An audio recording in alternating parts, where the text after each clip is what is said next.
प्यारे बच्चों, good morning, good evening, good afternoon. स्वागत करता हूं आपका अपना सिद्धार्थ शर्मा। जी हां, लेक्चर नंबर 2 के मॉडर्न फिजिक्स यानी ड्यूअल नेचर रेडिएशन मैटर के। कैसे हैं सब? चकपक तैनात एकदम, बहुत बढ़िया। आ जाइए, बिना टाइम वेस्ट किए हम शुरू कर रहे हैं आज का लेक्चर। लास्ट क्लास में सच कोई होमवर्क नहीं था, उसके होमवर्क डिस्कस किए थे, वेव ऑप्टिक्स के होमवर्क क्वेश्चन डिस्कस किए थे, और हमने बनाया था माहौल किसका?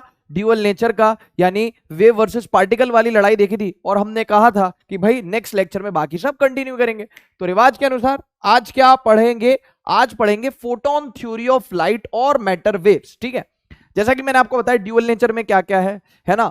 ये पार्टिकल वर्सेस वेव नेचर हो गया, इसकी लड़ाई। Photon theory, quantum theory, matter waves और photoelectric effect. Photoelectric effect अपन उसके लिए एक सेपरेट लेक्चर रखेंगे, यानी नेक्स्ट लेक्चर किसके लिए रखेंगे हम बच्चों? फोटो इलेक्ट्रिक इफेक्ट के लिए। तो नेक्स्ट लेक्चर में हम पढ़ेंगे फोटो इलेक्ट्रिक इफेक्ट। आज पढ़ लेते हैं, खत्म कर देते हैं, निपटा डालते हैं photon theory of light matter waves. गुरुजी अब वो सब तो ठीक है, लेकिन जल्दी बोलो, सुबह पनवेल निकलना है। लाइट का नेचर है कैसा? लाइट का नेचर है कैसा? तो प्यारे बच्चों, लाइट का नेचर है, जल्दी बोलो, लाइट का नेचर कैसा है? बेटा लाइट का नेचर है ड्यूअल नेचर। लाइट का नेचर है ड्यूअल नेचर। जैसे याद करो, मैंने आपको बताया था कि ऐसे लोग कई छपरी स्टेटस डालते कि नहीं डालते, है ना। ऐसे कई लोग स्टेटस डालते हैं क्या बेटा, कि my attitude depends on your attitude. Oh, I found something under my shoes. Oh no, it's your attitude, it's your attitude. Yes और नो? Yes sir. तो लोग स्टेटस डालते हैं my attitude depends on your attitude. वो बात सत्य साबित होती है किसके लिए बेटा? हो नेचर ऑफ लाइट के लिए। किसके लिए? नेचर ऑफ लाइट के लिए बात सत्य साबित होती है। लाइट कहती है my attitude depends on your attitude, यानी कि सुनो मेरी बात, लाइट कैसे बिहेव करेगी ये निर्भर करेगा कि लाइट इंटरैक्ट किससे कर रही है। जी हां, तो यदि वेवलेंथ ऑफ लाइट बहुत छोटी हो गई ऑब्जेक्ट के डायमेंशन से, ऑब्जेक्ट का डायमेंशन यानी लंबाई चौड़ाई, है ना, तो लाइट की जो वेवलेंथ है वो ऑब्जेक्ट की लंबाई चौड़ाई से बहुत ज्यादा छोटी हो गई, तो उसके लिए लाइट कैसे बिहेव करेगी? एक रे के लिए कैसे बिहेव करेगी? लाइट रे की तरह बिहेव करेगी। रे ऑप्टिक्स हमने पढ़ा हुआ है, यस सर। लेकिन अगर वेवलेंथ ऑफ लाइट किसके कंपेरेबल है? ऑलमोस्ट इक्वल है, ऑलमोस्ट इक्वल, ये है ऑलमोस्ट इक्वल, लागे तागे आसपास, कंपेरेबल टू ऑब्जेक्ट्स डायमेंशन। तो लाइट की वेवलेंथ अगर ऑब्जेक्ट के डायमेंशन के लगभग बराबर है, लागे तागे आसपास है, कंपेरेबल है, तो light will behave like a particle. Light will behave like a particle. जी हाँ, तो लाइट कैसे बिहेव करेगी? पार्टिकल, यानी फोटोन की तरह बिहेव करेगी। फॉर एग्जांपल, जैसे लाइट जब इंटरेक्ट करती है इलेक्ट्रॉन से, तो लाइट का वेवलेंथ और इलेक्ट्रॉन का डायमेंशन लगभग कंपेरेबल है, तो लाइट कैसे बिहेव करती है? पार्टिकल या फोटोन की तरह। अन्यथा लाइट का वेवलेंथ बहुत ज्यादा छोटा है किससे? ऑब्जेक्ट के डायमेंशन से, तो लाइट विल बिहेव लाइक अ रे। बोलो ठीक है? Yes sir. ओके, आगे चलते हैं। अब प्यारे बच्चों हम पढ़ने जा रहे हैं किसके बारे में? फोटॉन्स के बारे में। जी हाँ, फोटॉन्स के बारे में। तो अब फोटॉन्स को बहुत ज्यादा डिटेल में जानेंगे और पूरी प्रॉपर्टी वगैरह भी पढ़ेंगे फोटॉन की, कहां गई, ये रही देखो properties and features of photons, ये सब जानेंगे बहुत डिटेल में। तो आप कुर्सी की पेटी सर पे बांध लीजिए, कुर्सी की पेटी सर पे बांध लीजिए। वही लेक्चर अपना हल्का फुल्का रहने वाला है, ठीक है, लेकिन यहां पे आपको थोड़ा ध्यान देना पड़ेगा और खूब सारे सवाल भी करेंगे। जाहिर सी बात है, सवालों के बिना तो हमारा कोई लेक्चर होता ही नहीं है, सवालों के बिना हमारा लेक्चर है अधूरा। तो फोटॉन्स देखते हैं क्या लिखा हुआ है। Max Planck's quantum theory of light. Max Planck साहब ने 1901 में, कब? 1901 में, 1901 में, मतलब ये मान लो कि आज से 123 साल पहले। कब बच्चों? 123 साल पहले मैक्स प्लैंक साहब ने एक थ्योरी दी, क्वांटम थ्योरी ऑफ लाइट। तो क्या है उसमें देख लेते हैं। In 1901 Max Planck proposed quantum theory. Propose, गुरुजी प्रपोज तो हमने उसको किया था, लेकिन उसने हमारा दिल तोड़ दिया। कोई बात नहीं बेटा, सब ठीक हो जाएगा। मोए मोए। In 1901 Max Planck propose quantum theory of light. किस पर आधारित? किसने दिया? मैक्स प्लैंक साहब ने एक क्वांटम थ्योरी ऑफ लाइट दिया। किस पर आधारित? Based on particle nature of light. Based on particle nature of light, all electromagnetic radiation is quantized. उन्होंने बोला कि ऑल इलेक्ट्रोमैग्नेटिक रेडिएशन, जितने भी रेडिएशन है, is quantised in the form of wave packets और क्वांटा, है ना। आप इसको वेव पैकेट्स की जगह खाली पैकेट्स मान लो, नहीं तो खामखा आपको कंफ्यूजन होगा। लेकिन ये किस पर बेस्ड था बेटा? ये पार्टिकल नेचर पर बेस्ड था। किस पे बेस्ड है? पार्टिकल ने। उन्होंने क्या माना? Light is made up of photons और पार्टिकल्स नोन एज फोटॉन्स, है ना। तो ऑल इलेक्ट्रोमैग्नेटिक रेडिएशन, जितनी भी रेडिएशन है वो सब क्वांटाइज्ड है। अभी क्वांटाइज्ड का मतलब क्या है?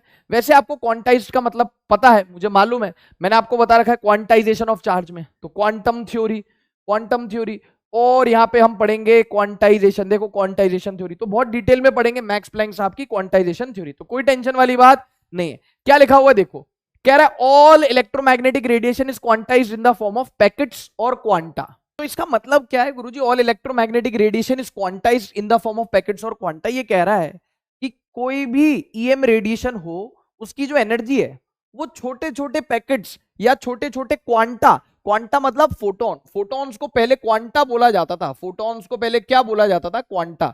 तो बोला जा रहा है कि कोई भी ईएम रेडिएशन की जो एनर्जी है वो किससे मिलके बनी है, छोटे छोटे पैकेट, छोटे छोटे क्वांटा, छोटे छोटे फोटोन से मिलके बनी। जैसे याद है हमने पढ़ा था क्वांटाइजेशन ऑफ चार्ज, बस वैसे ही है कि charge on any bodies integral multiple of, charge on any bodies integral multiple of smallest charge. तो आप स्मॉलेस्ट चार्ज क्या होता था गुरुजी, चार्ज ऑन इलेक्ट्रॉन या चार्ज ऑन प्रोटॉन, यस और नो, यस सर, बस वैसे ही है।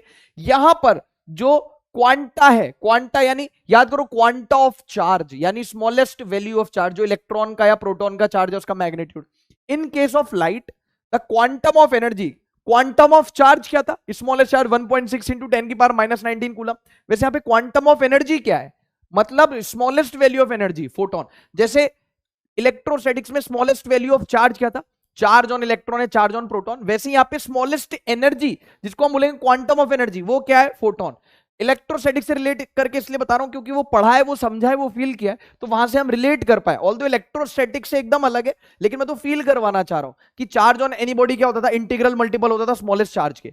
वैसे ही किसी भी इलेक्ट्रोमैग्नेटिक रेडिएशन की जो एनर्जी होगी वो इंटीग्रल मल्टीपल होगी किसकी, एनर्जी ऑफ वन फोटोन की। तो फिर से पढ़ते हैं, all EM radiation is quantised in the form of packets और क्वांटा, क्वांटा का मतलब फोटॉन्स होता है। इन केस ऑफ लाइट जो क्वांटम ऑफ एनर्जी यानी स्मॉलेस्ट वैल्यू ऑफ एनर्जी जो हो सकती है उसको हम फोटोन बोलते हैं, है ना। जैसे आपके बायोलॉजी में जो क्वांटम ऑफ लाइफ होता है वो क्या होता है, सेल होता है, ठीक है। Photon has definite energy and momentum, जी हाँ, तो फोटोन के पास एक अपनी एनर्जी भी है, एक अपना मोमेंटम भी है। तो मेरे प्यारे बच्चों इसको आप एक बार पढ़ लीजिए, छाप लीजिए, चलते आगे। Max Planck's quantum theory of light.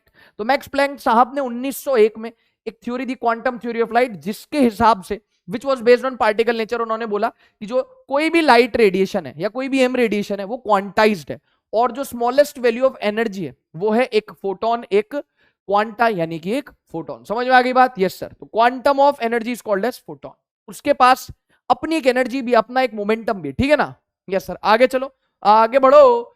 Quantum theory, वही उसी को कंटिन्यू कर रहे हैं, मैक्स प्लैंक साहब की quantum theory of light, Max Planck's quantum theory of light, वही उसको कंटिन्यूएशन में क्वांटम थ्योरी। तो बोला जा रहा है लाइट बिहेव्स एज क्वांटा, मतलब कि क्वांटा मतलब particle, when it interacts with the matter. ये किसने बोला, ये मैं नहीं बोल रहा हूं, ये मैक्स प्लैंक साहब ने बोला, क्योंकि इनकी जो थ्योरी थी वो किस पर आधारित थी, पार्टिकल नेचर पर आधारित थी। बोलो, लेक्चर रिकॉर्ड हो रहा है टकाटक। Light behaves as quanta when it interacts with matter, these energy quanta are called photons, बिल्कुल साहब, having definite energy and momentum, है ना। तो अच्छा, ये मैंने आपको सच्चाई बताई है जो अब हमें पता है, ड्यूअल नेचर, ये सच्चाई बताई ड्यूअल नेचर। ये मैक्स प्लैंक ने नहीं बोला, मैक्स प्लैंक ने तो क्वांटम थ्योरी दी है which is based on the fact कि light is made up of particle. ये तो अब हमको पता है कि लाइट बोलती my attitude depends on your attitude, यानी ड्यूअल नेचर। लेकिन मैक्स प्लैंक साहब को ये बात मालूम नहीं थी, ठीक है ना, तो इसलिए उन्होंने बोला कि light is made up of quanta यानी फोटॉन्स, और ये क्वांटा यानी फोटॉन्स के बाद डेफिनेट एनर्जी और मोमेंटम होती है। Light behaves like a particle when it interacts with, कैसे बिहेव करती है। इन्होंने वेव नेचर के बारे में कुछ भी नहीं बोला, इन्होंने बच्चों वेव नेचर के बारे में कुछ भी नहीं बोला, वो तो बाद में डी ब्रॉगली साहब आए जो अपन आज देखेंगे, मैटर वेव्स। उन्होंने बोला कि लाइट कभी वेव की तरह बिहेव करती है, कभी पार्टिकल की तरह बिहेव करती है। इन्होंने बोला कि लाइट जो है वो पार्टिकल या फोटोन की तरह बिहेव करती है जब वो इंटरेक्ट करती है इलेक्ट्रॉन, प्रोटॉन, न्यूट्रॉन या अल्फा पार्टिकल के साथ। तो बेसिकली इन्होंने क्या बोला, लाइट बिहेव्स लाइक अ, देखो, पार्टिकल। तो इन्होंने ड्यूअल नेचर की तो बात नहीं कही ना, नहीं। इन्होंने वेव की तो कोई बात नहीं कही ना, नहीं। मतलब इन्होंने एक स्पेशल केस टाइप बता दिया कि लाइट जो है पार्टिकल की तरह बिहेव करती है जब वो इलेक्ट्रॉन, प्रोटॉन, न्यूट्रॉन या अल्फा पार्टिकल के साथ बिहेव करती है। क्यों, क्योंकि लाइट की जो वेवलेंथ है और इन छोटे छोटे पार्टिकल्स का जो डायमेंशन है वो लागे तागे लाइट की वेवलेंथ के, तो लाइट कैसे बिहेव करेगी, पार्टिकल की तरह, फोटोन की तरह। इसको देख लो, यस और नो, यस सर। चले आगे, चलो भाई। अब लिखा एनर्जी ऑफ फोटोन। अब आप इतनी देर से बोल रहे हो कि लाइट पार्टिकल की तरह बिहेव करती है, फोटोन की तरह बिहेव करती है जब वो इलेक्ट्रॉन वगैरह से इंटरेक्ट करती है, और आपने बोला quantum of energy is quantum of energy is photon which have a definite energy and momentum. अब एनर्जी ऑफ फोटोन तो बता दो कितनी होती है, बिल्कुल बता देते साहब। एनर्जी ऑफ फोटोन पर चर्चा करने के बाद, सवाल लगाने के बाद क्वांटाइजेशन थ्योरी पे जाएंगे, वही क्वांटम थ्योरी है, क्वांटाइजेशन थ्योरी, और उसको डिस्कस करेंगे। पहले थोड़ी सी चर्चा की जाए बेटा किसके ऊपर, एनर्जी ऑफ फोटोन, यानी एक फोटोन की एनर्जी कितनी होती है, क्या होती है, किन किन चीजों पर निर्भर करती है, उस पर डिस्कशन कर लेते हैं। लिखा हुआ है energy radiated from a source propagates in the form of small packets. कह रहा है कि किसी भी, कोई भी रेडिएशन सोर्स है, कोई भी रेडिएशन सोर्स है जो कि ईएम रेडिएशन एमिट कर रहा है, चाहे वो विजिबल लाइट हो या एक्सरे हो, चाहे कुछ भी हो, तो energy radiated from a source, source of what, EM wave, propagates in the form of, किस फॉर्म में प्रोपेगेट करती है वो energy, it propagates in the form of, किस energy from any source propagate करती है किस फॉर्म में, in the form of small packets, and these packets are known as photons या quanta. According to Planck, Planck के हिसाब से the energy of photon is directly proportional to the frequency of the radiation. जो radiation की frequency है उसके directly proportional है किसकी एनर्जी, एक फोटोन की जो एनर्जी है वो किसके डायरेक्टली प्रोपोर्शनल है, रेडिएशन के फ्रीक्वेंसी की, तो is directly proportional to F. अब ये प्रोपोर्शनलिटी साइन हटा दो, प्रोपोर्शनलिटी कांस्टेंट है, this is proportionality sign, yes और नो, यस सर, तो ये हट गया तो इक्वल्स टू आ गया, और आगे यहाँ पे एक प्रोपोर्शनलिटी कांस्टेंट जिसको हम बोलते हैं एच, जिसको हम बोलते हैं एच, तो हो गया ई बराबर H into F. What is F, frequency, what is E, energy of one photon, what is H, proportionality constant जिसको हम बोलते हैं प्लैंक्स कांस्टेंट। क्या बोलते हैं, प्लैंक्स कांस्टेंट। मतलब मुझे पक्के से पता है कि भाई आपने 100% पढ़ा होगा केमिस्ट्री में प्लैंक्स कांस्टेंट, ऑल्दो अपन इसको डिटेल में डिस्कस करेंगे प्लैंक्स कांस्टेंट को। इसको देख लो, तो ये किसकी एनर्जी हो गई बेटा, किसकी एनर्जी हो गई गुरुजी, एनर्जी हो गई एक फोटोन की, एच इंटू एफ, यानी प्लैंक्स कांस्टेंट इंटू फ्रीक्वेंसी। बोलो बेटा हाँ या ना, अरे बोलो ना भाई, हाँ सर। इसको वैसे भी लिख सकते हैं, याद करो कैसे गुरुजी, V बराबर एफ लैम्डा होता है, यस सर। अब हम आगे जाके देखेंगे प्रॉपर्टीज ऑफ फोटॉन्स में कि जो फोटॉन्स होते हैं ना, अच्छा आपको पता ना पूरी की पूरी ईएम रेडिएशन, ईएम वेव में पढ़ा था जी X UV IMR, gamma rays, X rays, ultraviolet, visible, infrared, microwave, radio wave, ये जो पूरा ईएम रेडिएशन है ये स्पीड ऑफ लाइट से ट्रेवल करता है, पता है अपने को ईएम रेडिएशन, और यहाँ पे ईएम रेडिएशन की बात हो रही है, तो उसकी जो स्पीड होगी वो कितनी हो जाएगी, सी, वैक्यूम में कितनी हो जाएगी, सी, तो सी बराबर एफ लैम्डा। जी गुरुजी, तो सी बाय लैम्डा क्या हो गया, एफ, सी बाय लैम्डा, अरे वी बराबर एफ लैम्डा, वेलोसिटी होगी सी, तो सी बराबर एफ लैम्डा, यस सर। तो एफ कितना हो गया, एफ कितना हो गया, सी बाय लैम्डा, एफ कितना हो गया, सी बाय लैम्डा, तो एफ की वैल्यू आपने सी बाय लैम्डा पुट कर दी तो आ गया एच सी बाय लैम्डा भी, यस सर। तो आगे इसको देखेंगे भी, लिखा हुआ भी है फॉर्मूला, तो एच इंटू एफ बोलो या एच सी बाय लैम्डा, ये आपने केमिस्ट्री में पढ़ा होगा, 100% मैं गारंटी के साथ बोल रहा हूं कि आपने पढ़ा होगा केमिस्ट्री में, एच एफ या H C by lambda. What is C, C speed of light, what is lambda, wavelength. तो यहां पे लिख देता हूं, एफ हो गया फ्रीक्वेंसी, लैम्डा हो गया वेवलेंथ, लैम्डा हो गया वेवलेंथ, और सी क्या हो गया, speed of light, Takatak, yes sir. तो अभी एक पहला ही तो फॉर्मूला याद रखने बोल रहा हूं मैं, ई बराबर एच एफ, यहां पे इस चैप्टर में फॉर्मूले तो याद रखने पड़ेंगे, ये चैप्टर आसान है, लेकिन ये आसान किस एक्सपेंस पर है कि यहाँ पे कुछ चीजें याद करनी पड़ेंगी। मतलब कोई चैप्टर मान लो बहुत टफ है, चीज विजुलाइज करनी पड़ रही, बहुत कम चीजें याद करनी पड़ रही है, तो बहुत चीजें कम याद करनी पड़ रही है, at what cost, at what expense, कि वहां पे समझने के लिए बहुत कुछ है, बहुत कंसेप्चुअल है, बहुत विजुलाइजेशन है, या फिर उसका जस्ट उल्टा, बहुत मतलब नाम मात्र, रत्ती भर कुछ भी नहीं विजुलाइज करने के लिए, कुछ भी नहीं है, बहुत ज्यादा ऐसा कंसेप्चुअल, लेकिन याद करने के लिए बहुत ज्यादा चीज है। तो मेरे हिसाब से तो वो ठीक है कि भाई बहुत कम विजुलाइजेशन हो, मतलब बच्चों के लिए आसान है, वही मेरे लिए ठीक है, यस और नो, यस सर। तो बहुत कम विजुलाइजेशन है, बहुत कम कंसेप्ट है, ठीक है, बहुत इजी कंसेप्ट है, लेकिन चीजें याद रखने के लिए काफी सारी हैं। तो एनर्जी ऑफ फोटोन कितना हो गया मुन्ना, ई बराबर एच एफ या ई बराबर एच सी बाय लैम्डा, जहां पे एच होता है प्लैंक्स कांस्टेंट। अभी आपने प्लैंक्स कांस्टेंट की वैल्यू नहीं बताई तो सुन लेना आराम से, unit and dimension of Planck's constant, unit and dimension of Planck's constant और उसकी value, unit and dimension of Planck's constant और उसकी वैल्यू। तो इधर देख सबसे पहले, इधर देख सबसे पहले हमने क्या किया, हमने बोल दिया कि यार ई बराबर एनर्जी ऑफ फोटोन हो गया एच एफ, क्या हो गया एच एफ, यस सर। अब ये ई क्या हो गया बेटा, जूल हो गया, यस सर, ये हो गया जूल, ये हो गया प्लैंक कांस्टेंट, और फ्रीक्वेंसी क्या होती है 1/सेकंड, अरे फ्रीक्वेंसी हर्ट्ज 1/सेकंड, यस सर, तो क्या 1/सेकंड, तो क्या होगा ये फ्रीक्वेंसी का यूनिट है 1/सेकंड और इधर है जूल, तो 1/सेकंड का सेकंड इधर चला गया, अरे 1/सेकंड का सेकंड इधर चला गया, तो एच की यूनिट क्या आ गई, जूल सेकंड।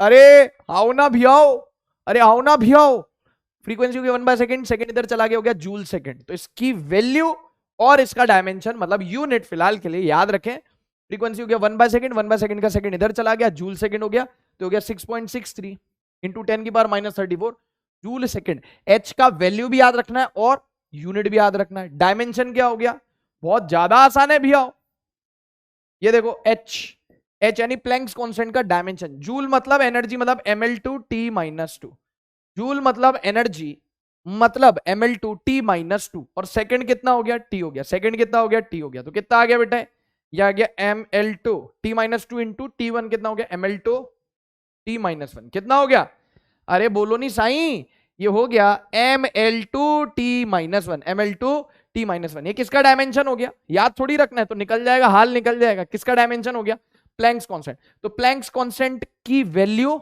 उसकी यूनिट, उसका डायमेंशन टकाटक सब याद हो गया, देख लो, यस और नो, यस सर। अरे एक मजे की बात मैं आपको बता दूं कि अगले महीने एक बैच लॉन्च हो रहा है, उसमें मैं पढ़ाऊंगा, वो crash course NEET ultimate crash course 2.0 है, मैंने कहा आपको मैं ये पैगाम दे दूं, NEET ultimate crash course 2.0 which is going to start from 19th of Feb, which is going to start from 19th of Feb.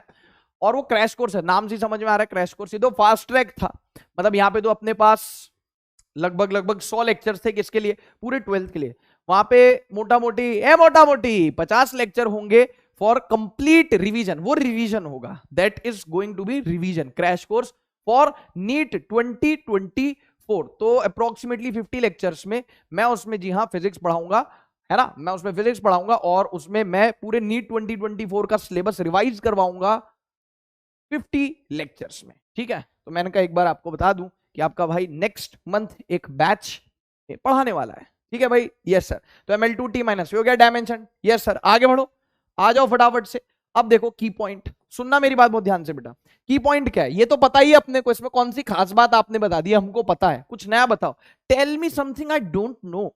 E बराबर HF या E बराबर HC बाय लैम्डा, हमने कहा एक काम किया जाए, HC बाय लैम्डा में यार पेपर में मान लो मुझे वेवलेंथ दे दिया, पेपर में मुझे मान लो वेवलेंथ दे दिया, तो मैं बार बार पेपर में H का वैल्यू पुट कर रहा हूं, पेपर में गरीब टाइप C का वैल्यू पुट कर रहा हूं, इनको मल्टीप्लाई कर रहा हूं, H का वैल्यू पुट किया 6.63 इंटू 10⁻⁻34, C का वैल्यू पुट किया 3 इंटू 10⁸, फिर उसको मल्टीप्लाई कर रहा हूं पागल टाइप्स, तो डायरेक्ट याद रख लूंगा ना HC का वैल्यू, मतलब इसमें मुझे नहीं लगता कोई बुराई है, बाकी मैं डिसीजन आप पे छोड़ देता हूं कि भाई ये डायरेक्ट वैल्यू याद रखनी। HC का वैल्यू SI यूनिट में कितना हो गया, क्योंकि ये भी SI है ये भी SI, 2 इंटू 10⁻⁻25 कितना हो गया, 2 इंटू 10⁻⁻25 डिवाइड बाय लैम्डा आ गया मीटर में, इसको देख लो आप एक बार फटाफट से, ठीक है।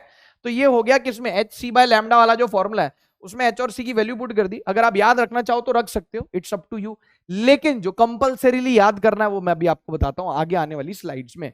तो 2 into 10⁻⁻25 divided by lambda in metre, ठीक है। अब सुनो, अब एक चीज जो आपको कंपल्सरीली याद करनी ही है, वो यहां पे एक फॉर्मूला लिखा हुआ है, सुनना, इलेक्ट्रॉन वोल्ट याद है, जैसे एनर्जी की यूनिट होती है SI यूनिट क्या होती है एनर्जी की, जूल, यस सर। वैसे एक यूनिट और होती है इलेक्ट्रॉन वोल्ट, मैंने आपको इलेक्ट्रोस्टैटिक्स में बताई थी, क्या, ये उतनी एनर्जी है जो एनर्जी आप एक इलेक्ट्रॉन को दे दोगे, मतलब एक इलेक्ट्रॉन को आपने 1 वोल्ट, एक इलेक्ट्रॉन को आपने 1 वोल्ट पोटेंशियल डिफरेंस दे दिया, उसकी एनर्जी हो जानी 1 इलेक्ट्रॉन वोल्ट, याद होगा, यस सर। और 1 इलेक्ट्रॉन वोल्ट किसके बराबर होता है, 1 electron volt energy of unit, unit of energy आएगा, क्या आएगा, unit of energy, Guruji little है ना, तो यूनिट ऑफ एनर्जी हो गया।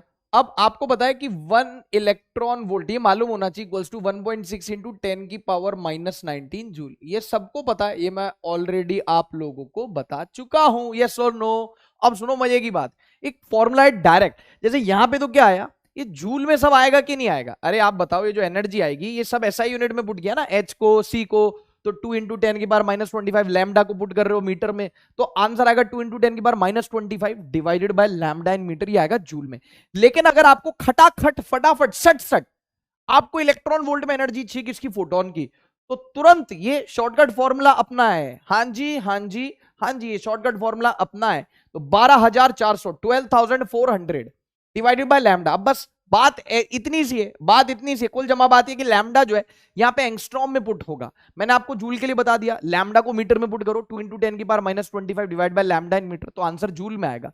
लेकिन अगर आपको आंसर ईवी यानी इलेक्ट्रॉन वोल्ट में चाहिए, और इलेक्ट्रॉन वोल्ट को जूल में कन्वर्ट करना कोई खास बात नहीं है ना, तो एनर्जी ऑफ फोटोन को आप याद रखेंगे इस फॉर्मूले को बेटा, 12,400 12,400 ये आंसर आएगा ईवी में। बस यहाँ पे जो लैम्डा पुट होगा वो एंगस्ट्रॉम में पुट होगा, इसको देख लो। कभी कभी हमको डायरेक्ट ईवी में आंसर चाहिए होता है तो हम यूज कर सकते हैं। और मान लो लेट सपोज आपको वेवलेंथ दे रखी है एंगस्ट्रॉम में, तुरंत पुट करो आंसर ईवी में है।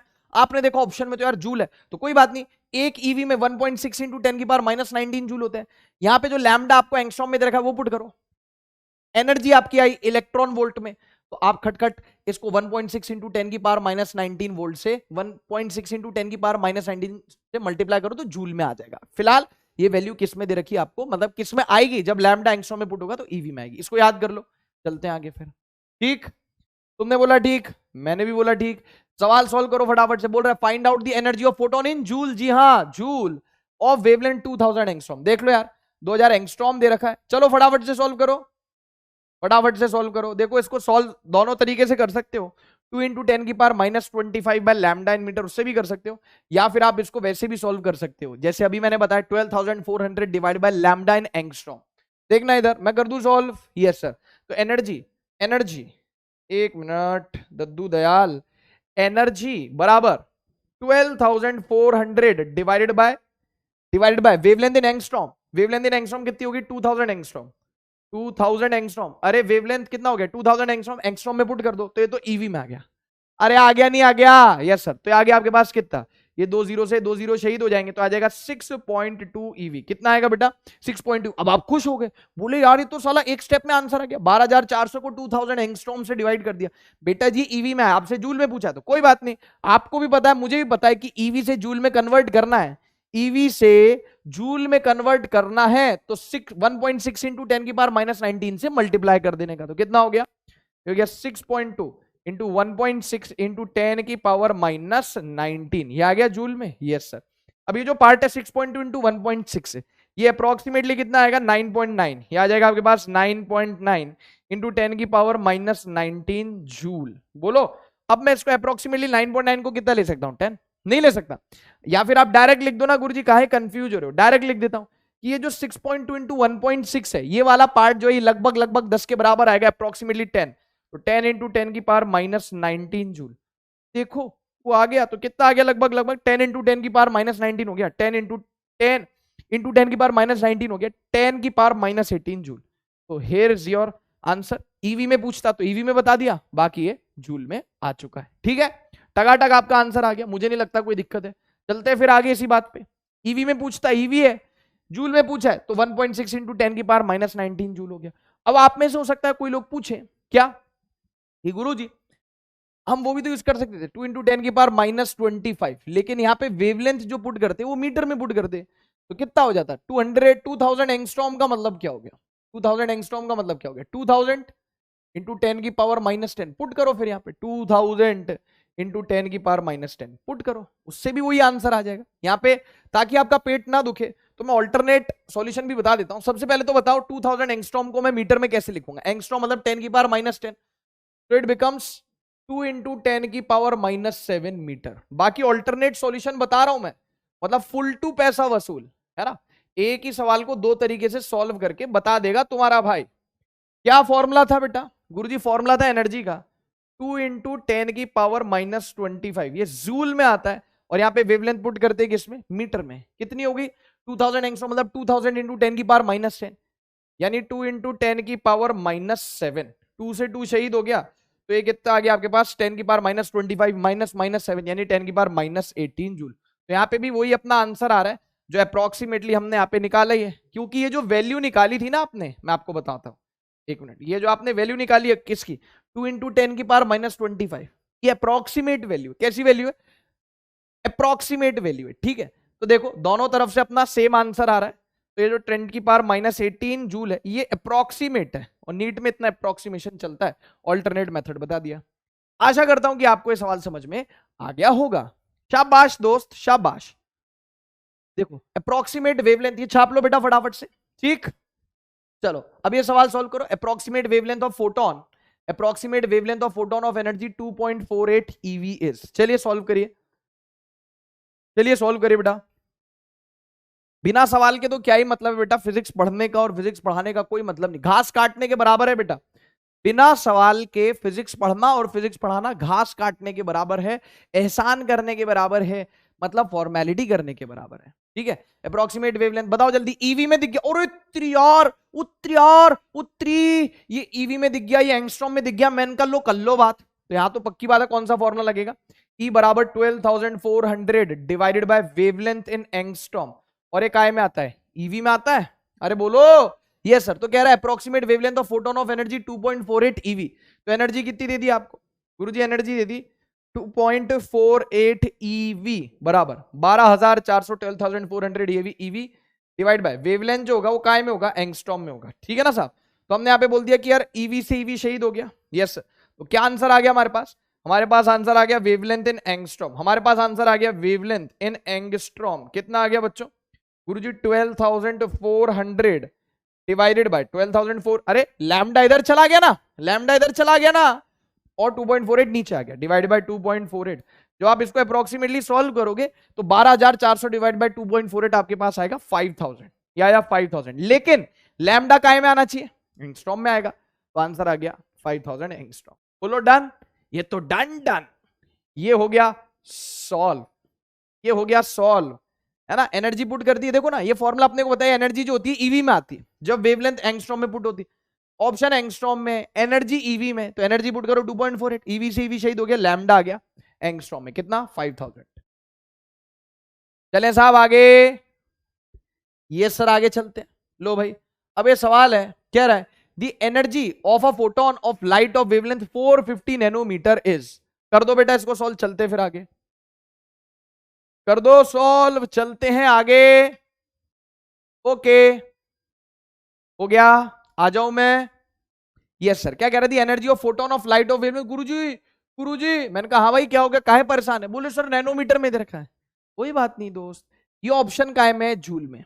मैंने कहा ना ये ईवी में, ना ये ईवी में, ना ये एंगस्ट्रॉम में। मैंने कहा मुझे ऐसा लग रहा है कि मैं ना यहाँ पे 2 × 10⁻⁻25 वाला फॉर्मूला यूज कर लेता हूं। गुरुजी हमें कैसे पता चलेगा कौन सा फॉर्मूला यूज कर रहा है, एक तो प्रैक्टिस से पता चलेगा, दूसरा थोड़ा सा इंट्यूशन, थोड़ा सा यूं बोलो कि कॉमन सेंस देख लो, थोड़ा सा गट फीलिंग देख लो कि यार जैसे पिछले सवाल में तो यहाँ पे आपको क्या बोला गया था, यहाँ पे आपको तो ईवी और एंगस्ट्रॉम दिख रहा था तो ये वाला फॉर्मूला लगा दिया। उससे पिछले सवाल में आपको एंगस्ट्रॉम में दे रखा था और जूल में एनर्जी पूछी, तो कोई बात नहीं, पहले आप ईवी में एनर्जी निकाल दो, बाद में बहुत आसान है उसको 1.6 × 10⁻⁻19 से मल्टीप्लाई कर देने का। यस और नो, यस सर। चलो फिर आगे चलो, क्या लिखा हुआ है, the energy of photon of light of wavelength 450 nanometre. सबसे पहले इसका हिसाब किताब करो, करिए। हो गया 450, नैनो का मतलब होता है, नैनो का मतलब ये वो नैनो नहीं है बेटा, दगाबाज नैना, ये वो वाले नैना नहीं है, नैनो है ना। गुरुजी नैना तो हमारी कॉलोनी में रहती है। बेटा मुझे एक बात बता दे कि कौन तेरी कॉलोनी में नहीं रहती है? मेघा तेरी कॉलोनी में रहती है, रुचि तेरी कॉलोनी में रहती है, नैना तेरी कॉलोनी में रहती है, भावना तेरी कॉलोनी में रहती है, कौन नहीं रहता तेरी कॉलोनी में भाई? है नैनोमीटर मतलब 10⁻�9 हो गया, बोलो ठीक। Yes sir. तो ये कितना हो गया बेटा, ये कितना हो गया, चलो अभी इसको इतना ही लिखे रहने दो, ये हो गया मीटर में, है ना, ये हो गया मीटर में, ठीक है ना साहब। Yes sir. तो अब देखो एनर्जी का फॉर्मूला लगाया 2 × 10⁻⁻25, ये आएगा जूल में, और जूल में ही चाहिए, divided by wavelength in metre 450 × 10⁻⁹ कितना आ गया बेटा, और भैया तो आ गया 2/45।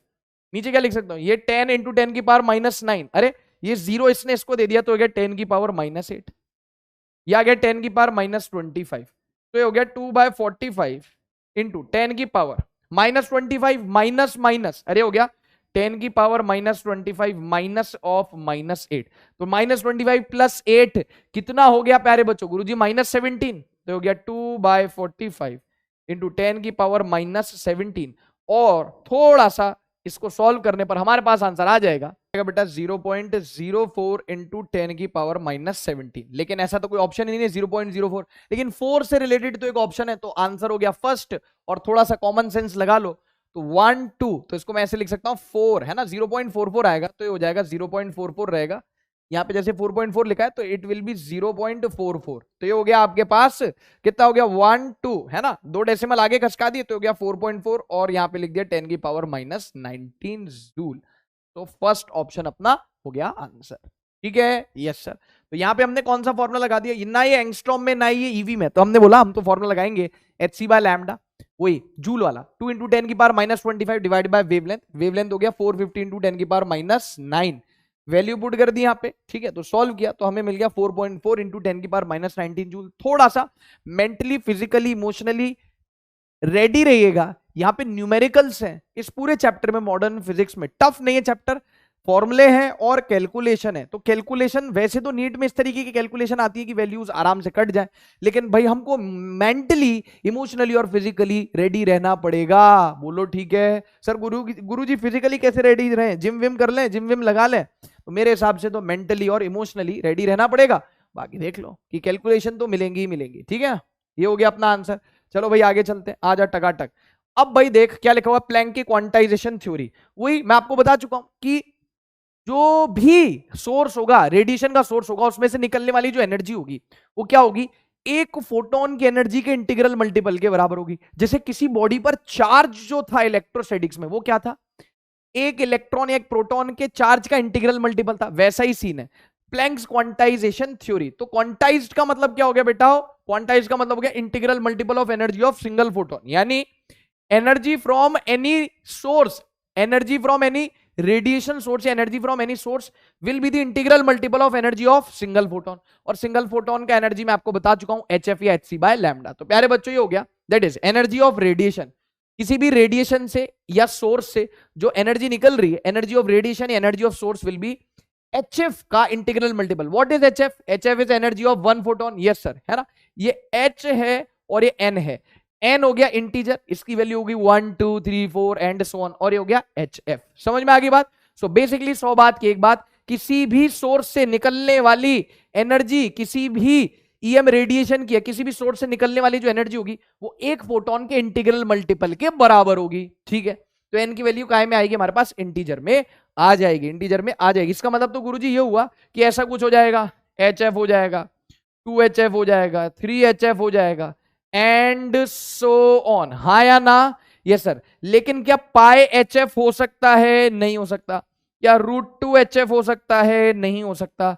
क्या 9/7, क्या 9 प्यारे बच्चों 9/7 HF संभव है? असंभव, असंभव। 9/7 संभव नहीं, पॉसिबल नहीं है। क्यों? क्योंकि HF के आगे क्या आना चाहिए, इंटीजर आना चाहिए। आशा करता हूं कि आपको समझ में आ गया होगा, क्वांटाइजेशन थ्योरी समझ में आ गई होगी, फोटोन क्या होता है वो समझ में आ गया होगा। बाकी और मजा आ जाएगा, एकदम क्रिस्टल क्लियर हो जाएगा जब मेरे प्यारे बच्चे पढ़ लेंगे प्रॉपर्टीज या फीचर्स ऑफ फोटोन। क्या पढ़ लेंगे?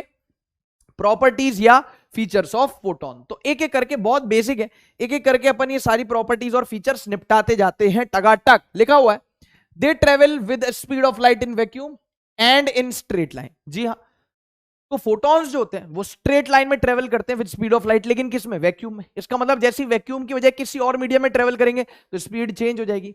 क्या क्या चेंज हो जाता है? मीडियम चेंज होने पर स्पीड चेंज हो जाती, वेवलेंथ चेंज हो जाती, लेकिन फ्रीक्वेंसी चेंज नहीं होती। याद है क्या? Yes sir. Rest mass of photon is 0 but have a moving mass. अब सुनो, रेस्ट मास 0 का मतलब है कि जब भी, मतलब आप ये मान के चलो कि फोटोन कभी साला रेस्ट पे एग्जिस्ट ही नहीं करेगा, हो ही नहीं सकता, है ना। मतलब कि ये जो फोटॉन्स होते हैं ये रेस्ट पर एग्जिस्ट नहीं करते, ये लाइट की स्पीड से मूव करते रहते हैं, है ना। और कैसे मूव करते हैं? स्ट्रेट लाइन में मूव करते हैं। तो रेस्ट मास 0 का मतलब कि रुके हुए नहीं होते, हम इनको इमेजिन ही नहीं कर सकते रुका हुआ, ये चलते रहते। तो लिखा है इनका rest mass of photon is 0 but have a moving mass. अब लेकिन ये मूविंग मास रखते हैं, अब वो कितना मास रखते हैं मूविंग मास वो तुम्हारा भाई बताएगा, लेकिन रेस्ट मास हो गया 0, है ना। यहां पे लिख देता हूं that is they do not, है ना, यहां पे लिख देता हूं, ये सेकंड पॉइंट के लिए लिख देता हूं।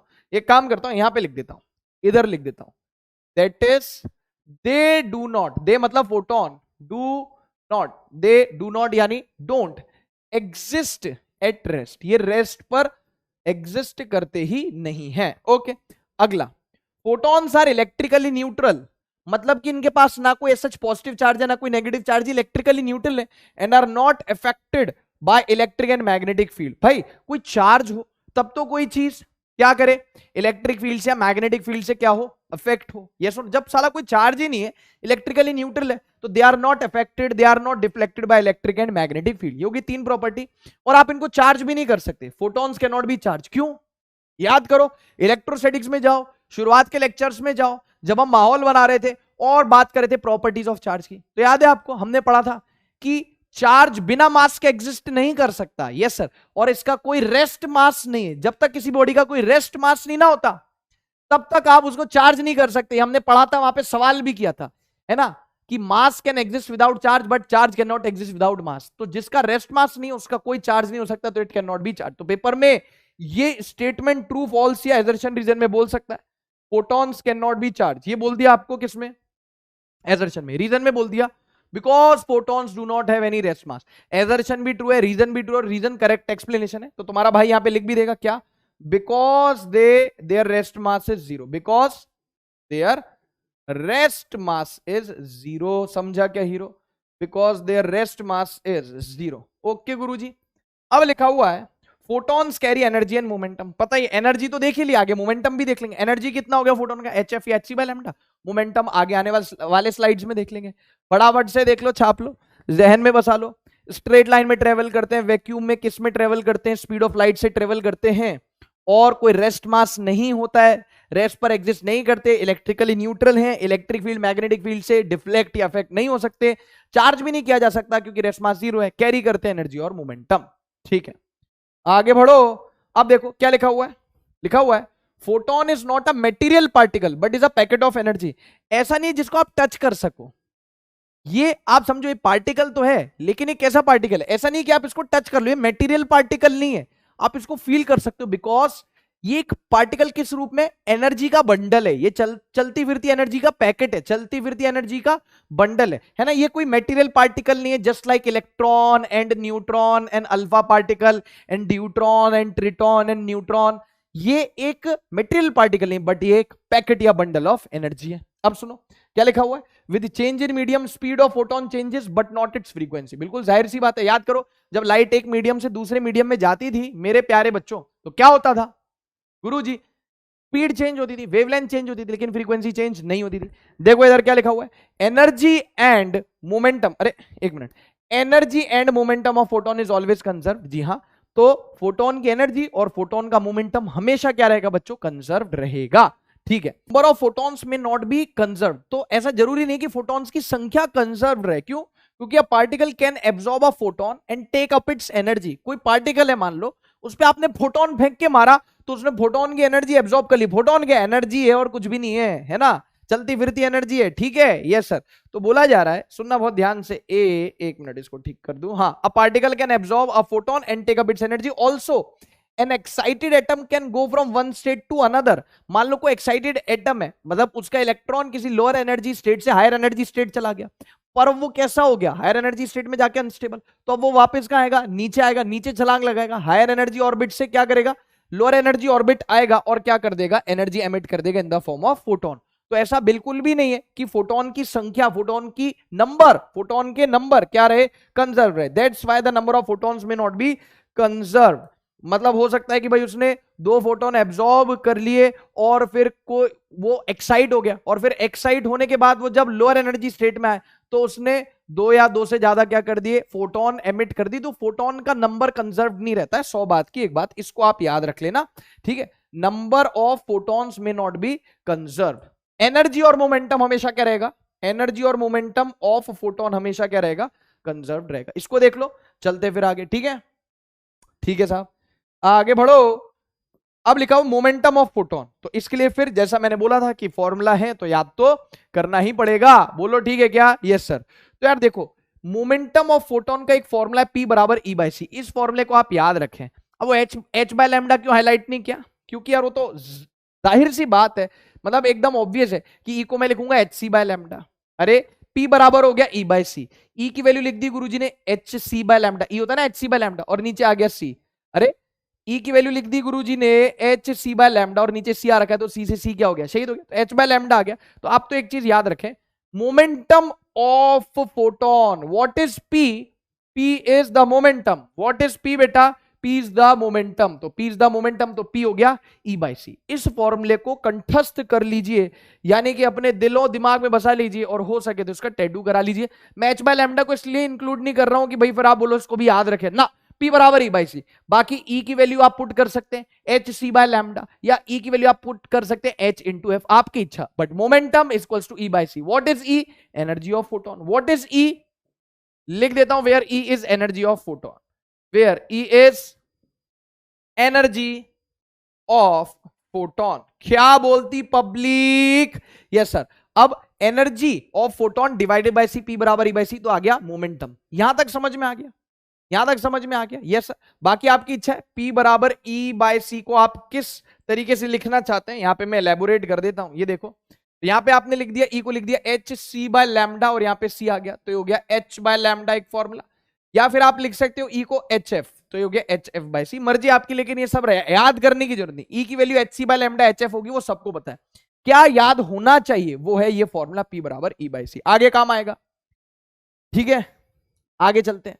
अब देखो यार, ये एक सवाल है, देख लेते हैं, सवाल को सॉल्व कर लेते हैं। आप ही सॉल्व करोगे। क्या लिखा हुआ है? The energy of a photon of frequency new, frequency को बताना एफ या न्यू दोनों से, ये वी नहीं है, न्यू है, न्यू बोलते इसको। The energy of photon of frequency new is E बराबर H new, and momentum of photon of wavelength lambda is P बराबर H बाय लैम्डा। हाँ पता ही हो, तो P बराबर H बाय लैम्डा होता है। ठीक है, तो कह रहा फ्रॉम दिस स्टेटमेंट वन में कंक्लूड, फ्रॉम दिस स्टेटमेंट, क्या कह रहा है? फ्रॉम दिस स्टेटमेंट, इस स्टेटमेंट से वन में conclude that the wave velocity of light is equals to, बोला जा रहा है फ्रॉम दिस स्टेटमेंट वन में conclude that the wave velocity of light is equals to. करो सॉल्व। अरे बहुत इजी सवाल है बेटा, बहुत ज्यादा इजी, मतलब आराम से हो जाएगा। ऑप्शन है 3 इंटू 10 की पावर 8 मीटर पर second, E by P, E into P, E by P का स्क्वायर।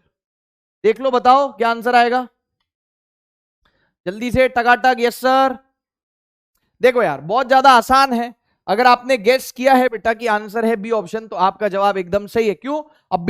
अभी हमने पढ़ा मोमेंटम क्या होता है, पर E by C. Yes sir. बोल रहा फ्रॉम दिस स्टेटमेंट वन में conclude that wave velocity of light is, wave velocity of light कितनी होती है? C तो होती है। लाइट की वेलोसिटी क्या होती है? C होती है। तो आपने क्या करना है? P बराबर E बाई सी, तो अभी पढ़ाई है। Yes sir. तो C कितना हो गया? C हो गया E बाई पी। ले आ गया आंसर। क्या सड़ेला सवाल है? P होता है E बाई सी, C इधर आ गया, P नीचे, C बराबर E बाई पी। फालतू की बात कर रहा है कि बराबर एच न्यू, और P बराबर H बाय लैम्डा। अबे जा, P बराबर E बाई सी होता है, तो C हो गया E बाई पी हो गया। ठीक, छाप लो इसको, चले आगे। देखो, if the momentum of photon is P then its frequency is, कह रहा है कि फोटोन का जो मोमेंटम है ना वो कितना है? P है, तो उसकी फ्रीक्वेंसी कितनी होगी? फोटोन के मोमेंट, लगा दो फॉर्मूला, लगा दो फटाफट से, नहीं तो मैं बता दूंगा फिर। P क्या होता है? E by C. फ्रीक्वेंसी की बात कर रहा है, तो मैं यहाँ पे E की वैल्यू HC बाय लैम्डा क्यों पुट करूंगा? फ्रीक्वेंसी की बात करें, E बराबर HF पुट कर दूंगा, HF बाय C। P बोल रहा है मोमेंटम है, तो फ्रीक्वेंसी कितनी होगी? तो हमने बोल दिया कि बेटा और भी आओ, ये C इधर चला गया, हो गया PC बराबर HF। अरे यार, C इधर चला गया, तो PC बराबर HF हो गया ना। E की वैल्यू क्या पुट कर दी? HF। यस, C इधर चला गया, PC बराबर HF, तो PC बाय PC, H नीचे आ गया, PC बाय H कितना हो गया? F। PC बाय H, तो PC by H is the answer. Option B is the answer. शाबाश, बहुत बढ़िया, बहुत अच्छे, वाह वाह। चले आगे, चले आगे, आगे चलो, आगे बढ़ो। Let P and E denote the linear momentum, बोल रहा है P and E denote the linear momentum and energy of photon. P denote कर रहा है मोमेंटम और E डिनोट कर रहा है energy of photon. For another photon, किसी अनदर फोटोन, किसी दूसरे फोटोन के लिए बोल रहा है for another photon of smaller wavelength, for another photon of smaller wavelength in the same medium. कह रहा है कि भाई कोई फोटोन है, उसका मोमेंटम P और उसकी एनर्जी E है। कह रहा है किसी और फोटोन की बात कर रहा है, बोल रहा है फॉर अनदर फोटोन जिसका वेवलेंथ स्मॉल है सेम मीडियम में, both P and E increase, P increases E decreases, P decreases E increases, both P and E decreases. चलो बताओ, कर लो इसको सॉल्व, चलते फिर आगे। तुमने कहा ठीक, मैंने भी कहा ठीक, सही बात है। देखो बेटा, सबसे पहले हमें पता है कि P क्या होता है। गुरुजी P होता है E बाय सी। अब E बाय सी यहां पे वेवलेंथ की बात कर रहा है, किसकी बात कर रहा है? तो जैसे मैंने फ्रीक्वेंसी की बात करता तो मैं E की वैल्यू HF रखता, लेकिन वेवलेंथ की बात कर रहा है तो मैंने बोला, और मोमेंटम भी बोल रहा है, एनर्जी भी बोल रहा है, तो सबसे पहले तो मैंने कहा P बराबर मोमेंटम देख लू मैं, तो P बराबर E बाय सी। E को लिख दिया HC बाय लैम्डा, है ना, और C से, और HC बाय लैम्डा, और नीचे C है तो C से C शहीद हो गया, कितना आ गया? H by lambda. अब कोई और फोटोन आप लोगे जिसका वेवलेंथ कम होगा, स्मॉलर वेवलेंथ बोल रहा है ना, for another photon of smaller wavelength, बोल रहा है कि भाई कोई और फोटोन आप लोगे जिसका वेवलेंथ कैसा होगा, कम होगा, जिसका वेवलेंथ कैसा होगा, कम, तो उसका मोमेंटम कैसा हो जाएगा, ज्यादा। Yes sir. In the same way, in the same way also E क्या होता है, एनर्जी क्या होता है, बोल रहा है ना पी और ई, एक मोमेंटम की बात कर रहा है, एक एनर्जी की बात कर रहा है। एनर्जी हो गया H C by lambda, energy जग जाहिर है, ऑब्वियस है, ई होता है H C by lambda. Yes sir. तो अगर किसी फोटोन का वेवलेंथ कम हो गया तो उसकी एनर्जी क्या हो जाएगी, ज्यादा हो जाएगी। लो कर लो बात। तो मोमेंटम भी लैम्डा के इनवर्सली प्रोपोर्शनल है, एनर्जी भी लैम्डा के इनवर्सली प्रोपोर्शनल है ना। अगर आपको डायरेक्ट याद रहता है कि भाई मोमेंटम का फॉर्मूला हमने तो रट लिया एच बाय लैम्डा, तो बहुत अच्छी बात है। तो जैसे ही वेवलेंथ कम होगा फोटोन ज्यादा होगा, बाकी एनर्जी का फॉर्मूला तो होता ही एच सी बाय लैम्डा, है ना। तो इनवर्सली प्रोपोर्शनल टू वो भी क्या हो गया, लैम्डा, लैम्डा कम होगा तो ई बढ़ेगा। तो ऐसा एक फोटोन जिसके लिए वेवलेंथ कम है उसका मोमेंटम भी ज्यादा होगा और एनर्जी भी ज्यादा होगी। तो आंसर आ गया P and E both increases. ये ऑप्शन आ गया आंसर। क्या आ गया ऑप्शन, ए ऑप्शन। बोलो डन, अरे बोलो ना बॉस। Yes sir. देख लो, बेसिक बेसिक से सवाल है, आराम से बन जाएंगे बेटा इस तरीके के सवाल, कोई दिक्कत वाली बात नहीं है। चलते हैं आगे। क्या लिखा हुआ है, इफेक्टिव मास ऑफ फोटोन। गुरुजी अब ये बता दो, अब बहुत देर हो गई इधर उधर की बात करते हुए, आपने हमको इलेक्ट्रॉन का मास लिखवा रखा है, न्यूट्रॉन का मास, प्रोटॉन का मास, ड्यूट्रॉन का मास, ट्रिटॉन का मास, अल्फा पार्टिकल का मास, ये मास वो मास, फोटोन का मास बता दो। देखो भाई, ये electron, proton, neutron, triton, deuteron, alpha particle, ये सब मेटीरियल पार्टिकल है। लेकिन फोटोन मेटीरियल पार्टिकल, ये सब मेटीरियल पार्टिकल हैं जो इतने सारे नाम लिए, रेस्ट मास होता है इनका, लेकिन फोटोन रेस्ट पे एग्जिस्ट नहीं करता और वो चलती फिरती एनर्जी है। तो अपने को जुगाड़ लगा के क्या करना पड़ेगा बेटा, अपने को जुगाड़ लगा के उसका एनर्जी निकालना पड़ेगा। देखो इधर बहुत ध्यान से, हमें पता है कि पी क्या होता है गुरुजी, पी होता है ई बाय सी, होता है कि नहीं होता है, होता है। Yes sir. ई को लिख दो फिलहाल, क्या लिख दो, एच एफ, तो हो गया पी बराबर एच एफ बाय सी, सही है। Yes sir. अब पी होता है मोमेंटम। बेटा पूरी दुनिया को बताए कि मोमेंटम जो है ना, मोमेंटम जो है ना वो क्या होता है, मास इनटू वेलोसिटी। क्या होता है, मास इनटू वेलोसिटी। अरे मोमेंटम क्या होता है, मास इनटू वेलोसिटी। तो मैंने बोल दिया कि लेट सपोज, मोमेंटम तो पता ही अपने को पी, लेट सपोज जो मास है वो हो गया बेटा एम, मास मुझे नहीं पता, मास तो निकालना है, और वेलोसिटी कितना हो गया फोटोन का। जब भी कुछ मेंशन नहीं करेगा तो हम तो वेलोसिटी सी मानेंगे, वैक्यूम में कितनी हो जाएगी सी, तो पी बराबर एमसी हो गया। मोमेंटम होता है mass into velocity. Yes sir. Momentum हो गया पी, मास अभी निकालने का है, तो मास कितना ले लिया बेटा मैंने, मास मास ले लिया एम और वेलोसिटी हो गई सी, ठीक है। तो अब यहाँ पे पी बराबर क्या पुट किया, एमसी, पी बराबर क्या पुट कर दिया, एमसी, पी बराबर क्या पुट कर दिया, एमसी पुट कर दिया, ठीक है, बराबर ये हो गया एच एफ बाय सी। क्या हो गया, H F by C. Yes sir. तो सी नीचे चला गया, एम बराबर क्या आ गया, H F by C square. तो ए के फॉर्मूला आ गया आपके पास, किसका किसका फॉर्मूला आ गया प्यारे बच्चों, ये आ गया हमारे पास फॉर्मूला किसका, इफेक्टिव मास कितना हो गया, H F by C square. कितना हो गया, H F by C square. बाकी हम इसको ऐसे भी लिख सकते, ऐसे भी लिख सकते, H F divided by C square को मैं लिख सकता हूं C into C. Yes sir. और बाकी H F by C, C मतलब वेलोसिटी, वेलोसिटी होता है एफ इंटू लैम्डा। अरे वी बराबर एफ लैम्डा होता है, तो सी बराबर क्या हो जाएगा, एफ लैम्डा। तो एक सी को क्या पुट कर दिया आपने, एफ लैम्डा पुट कर दिया, एफ से एफ शहीद हो गया, कितना आ गया, एच बाय सी लैम्डा। Yes sir. तो दो फॉर्मूला आ गए। फाइनली यहां पे मैं लिख देता हूं कि इफेक्टिव जो मास है ना, इफेक्टिव मास वो कितना आ रहा है, H F by C square, H F by C square, या फिर आप बोल सकते हो एच बाय सी लैम्डा। Yes sir. तो ये क्या आ गया प्यारे बच्चों, ये आ गया हमारे पास इफेक्टिव मास। एक और तरीके से डिराइव करवा सकता हूं मैं इसको, ठीक है, कैसे बताता हूं भी। पहले ये देख लो टकाटक, ये देख लो, याद रख लोगे तो इसमें कोई बुराई नहीं है, नहीं तो बार बार आपको इफेक्टिव मास निकालना पड़ेगा। तो आई वुड एडवाइस कि आप इसको याद कर लो, इफेक्टिव मास ऑफ फोटोन। तो देखो यार, ये कोई ऐसा पार्टिकल नहीं, मेटेरियल पार्टिकल नहीं, ये चलती फिरती एनर्जी, लेकिन फिर भी तड़प ही ऐसी है, रहा नहीं जाता, क्या करें, ए रहा नहीं जाता, हमको तो इसका इफेक्टिव मास निकालना ही है, तो निकालेंगे फिर H F by C square या एच बाय सी लैम्डा से, ठीक है। ये सर आप कह रहे थे कि इसको एक और तरीका है इसको डिराइव करने का, बिल्कुल है, लेकिन उसके लिए हमको आइंस्टीन का एक फॉर्मूला देखना पड़ेगा, ई बराबर एमसी स्क्वायर वाला, ई बराबर एमसी स्क्वायर वाला एक फॉर्मूला है ना, किनका, सर एल्बर्ट आइंस्टीन का। उससे पहले देखो ये कैसे किया, पी बराबर ई बाई सी तो अपने को पता ही है, ई को लिख दिया एच एफ, है ना, ये हो गया, ठीक है। अब मोमेंटम क्या होता है, मास इंटू वेलोसिटी, तो मोमेंटम को लिख दिया मास इंटू वेलोसिटी, वेलोसिटी कितना हो गया, फोटोन, फोटोन की बात हो रही है सी, तो पी को लिख दिया एमसी, एमसी बराबर H F by C, C नीचे चला गया, H F by C square एक फॉर्मूला गया डायरेक्ट, बाकी सी स्क्वायर को लिख दिया सी इंटू सी, सी क्या होता है? स्पीड। स्पीड बराबर वेलोसिटी बराबर एफ लैम्डा, तो लिख दिया एफ लैम्डा, एफ से एफ शहीद हो गया, एच बाय सी लैम्डा आ गया। गुरुजी वो जो फॉर्मूला आप बता रहे थे, ऑल्टरनेट तरीका बता रहा हूं मैं। कौन सा तरीका बता रहा हूं? ऑल्टरनेट तरीका बता रहा हूं, सुन लो बहुत ध्यान से सुनना। E बराबर एम सी स्क्वायर, ये आगे अपन पढ़ेंगे न्यूक्लियर में। E बराबर एम सी स्क्वायर है ना। एनर्जी मास इक्विवेलेंस, एनर्जी मास इक्विवेलेंस, एनर्जी और मास में रिश्ता। E बराबर E है एम सी स्क्वायर, E है एनर्जी, M है मास। तो आपने या तो लिख दिया एनर्जी को लिख दिया एच एफ बराबर एम सी स्क्वायर, या फिर आपने एनर्जी को क्या लिख दिया एच सी बाय लैम्डा। अरे एक ही बात है। लो भाई खुश रहो, ऐसे कर देता हूं, ये लो भाई अभी खुश। यस सर हम खुश, तो मैं भी डबल खुश।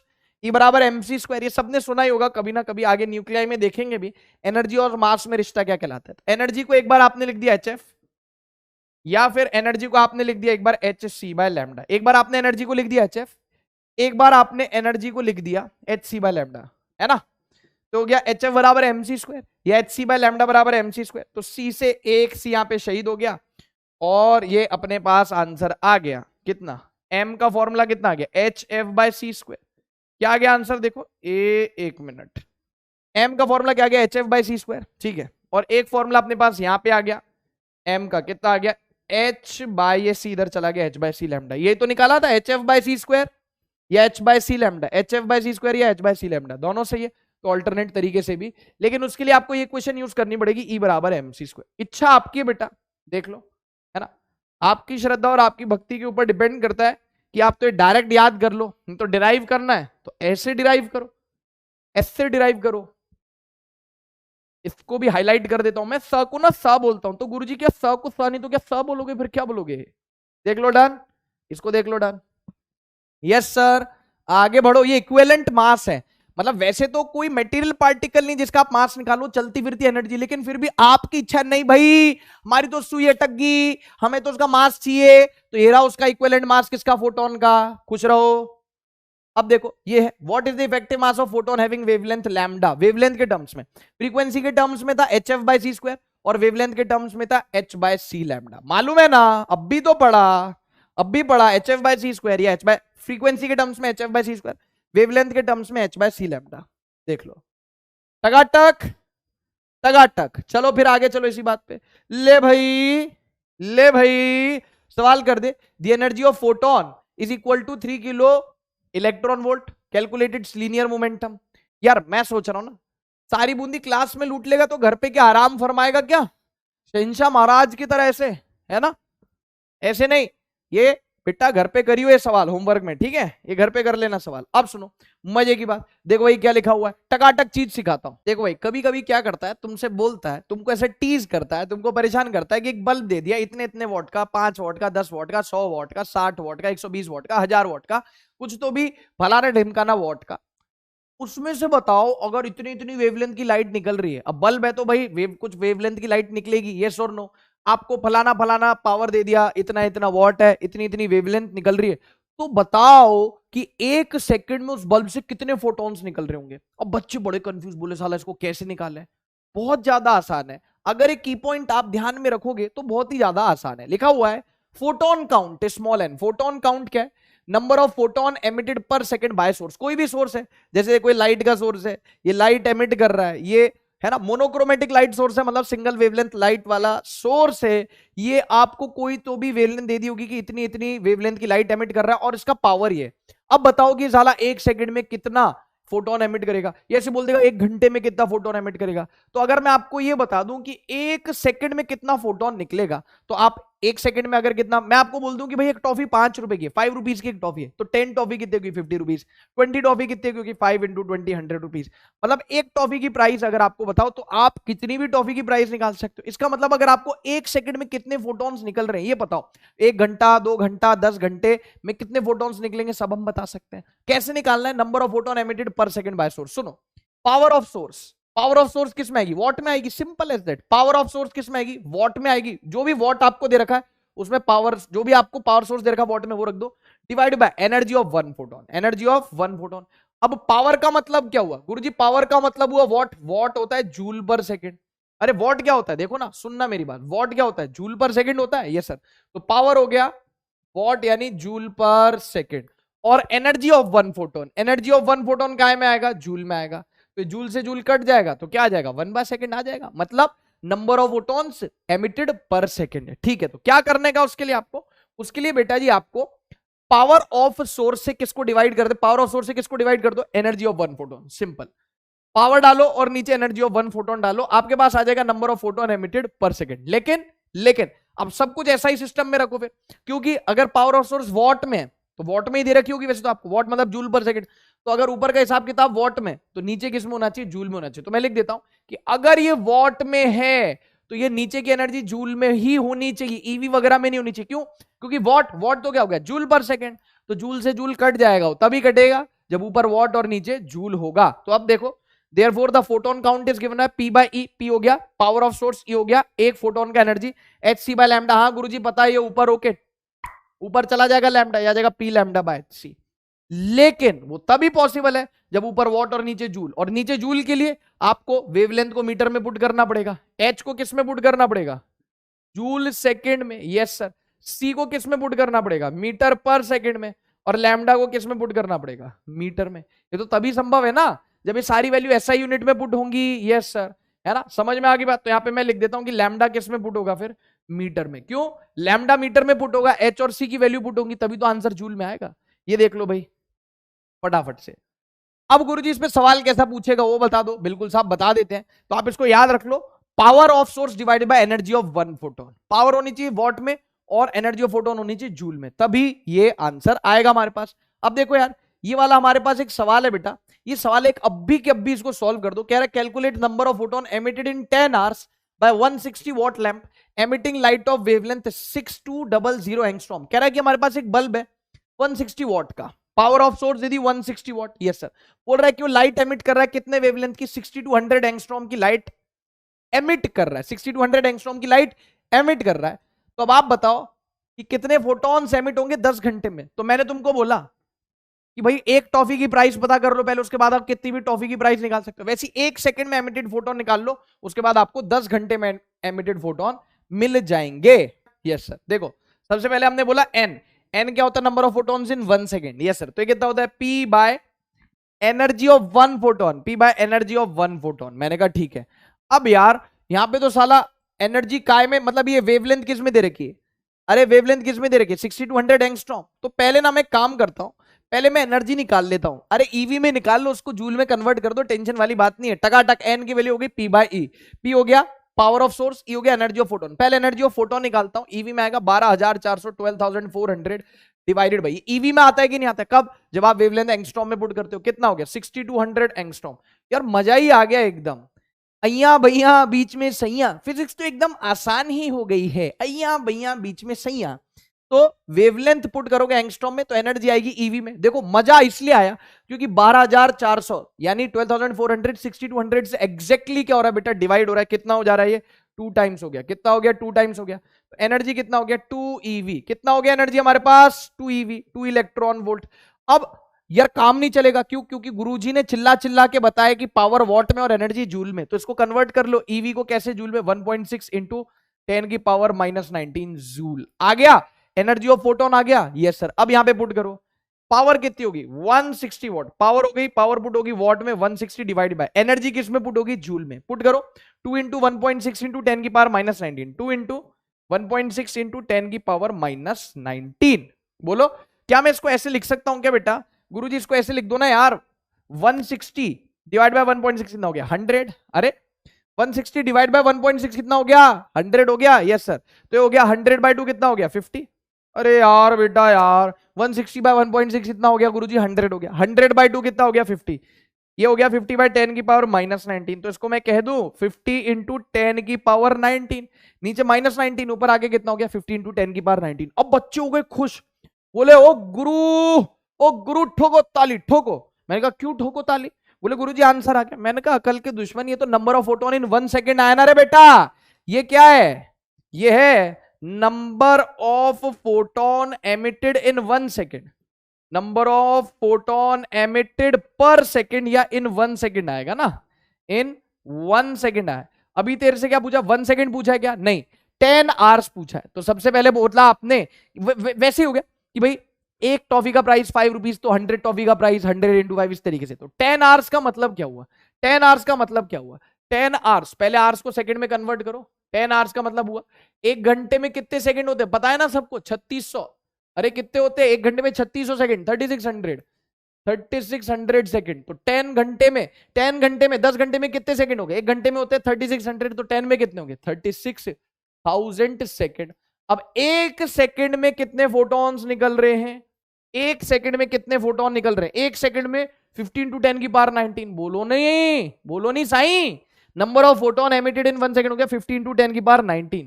50 इंटू 10 की पावर 19, तो 36,000 सेकंड में कितना हो गया?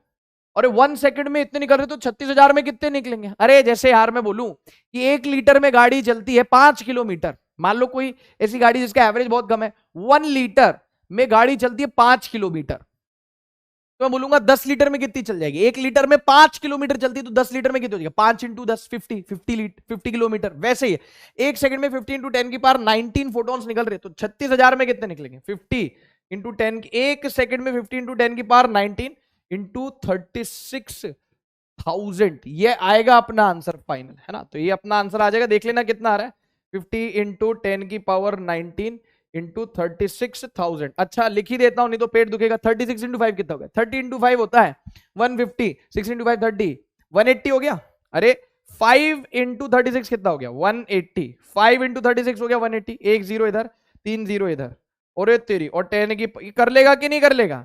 अरे देख 1 2 3 4 ऐसे लिख दे, खुश रहे। इसको ऐसे लिख सकता है 5 इंटू 10 इंटू 10 की पावर 19 इंटू 36 इंटू 10 की पावर 3। हाँ सर लिख सकते हैं। 5 इंटू 36 कितना होता है? 180। तो इसको लिख दिया 180 इंटू 10 की पावर 19 इंटू 10 की पावर 3। कितना हो गया? 19 और 3 22 22, और ये हो गया आपके पास 23 24, तो हो गया 18 इंटू 10 की पावर 24। और लिखना है तो 1.8 इंटू 10 की पावर 25 फोटॉन्स। ये ले, ये आ गया अपना फाइनल आंसर। कितनी देर में आएगा बेटा ये? गुरुजी ये आएगा 10 घंटे में। आराम से एक बार और सॉल्यूशन देख ले इसका, ठीक है? दिखा दे, इजी है बेटा। तो पहले 1 सेकंड में निकालो, फिर 10 घंटे या 1 घंटे जितना भी बोला है उसको सेकंड में कन्वर्ट करो। एक सेकंड में अगर इतने फोटॉन्स है, कितने?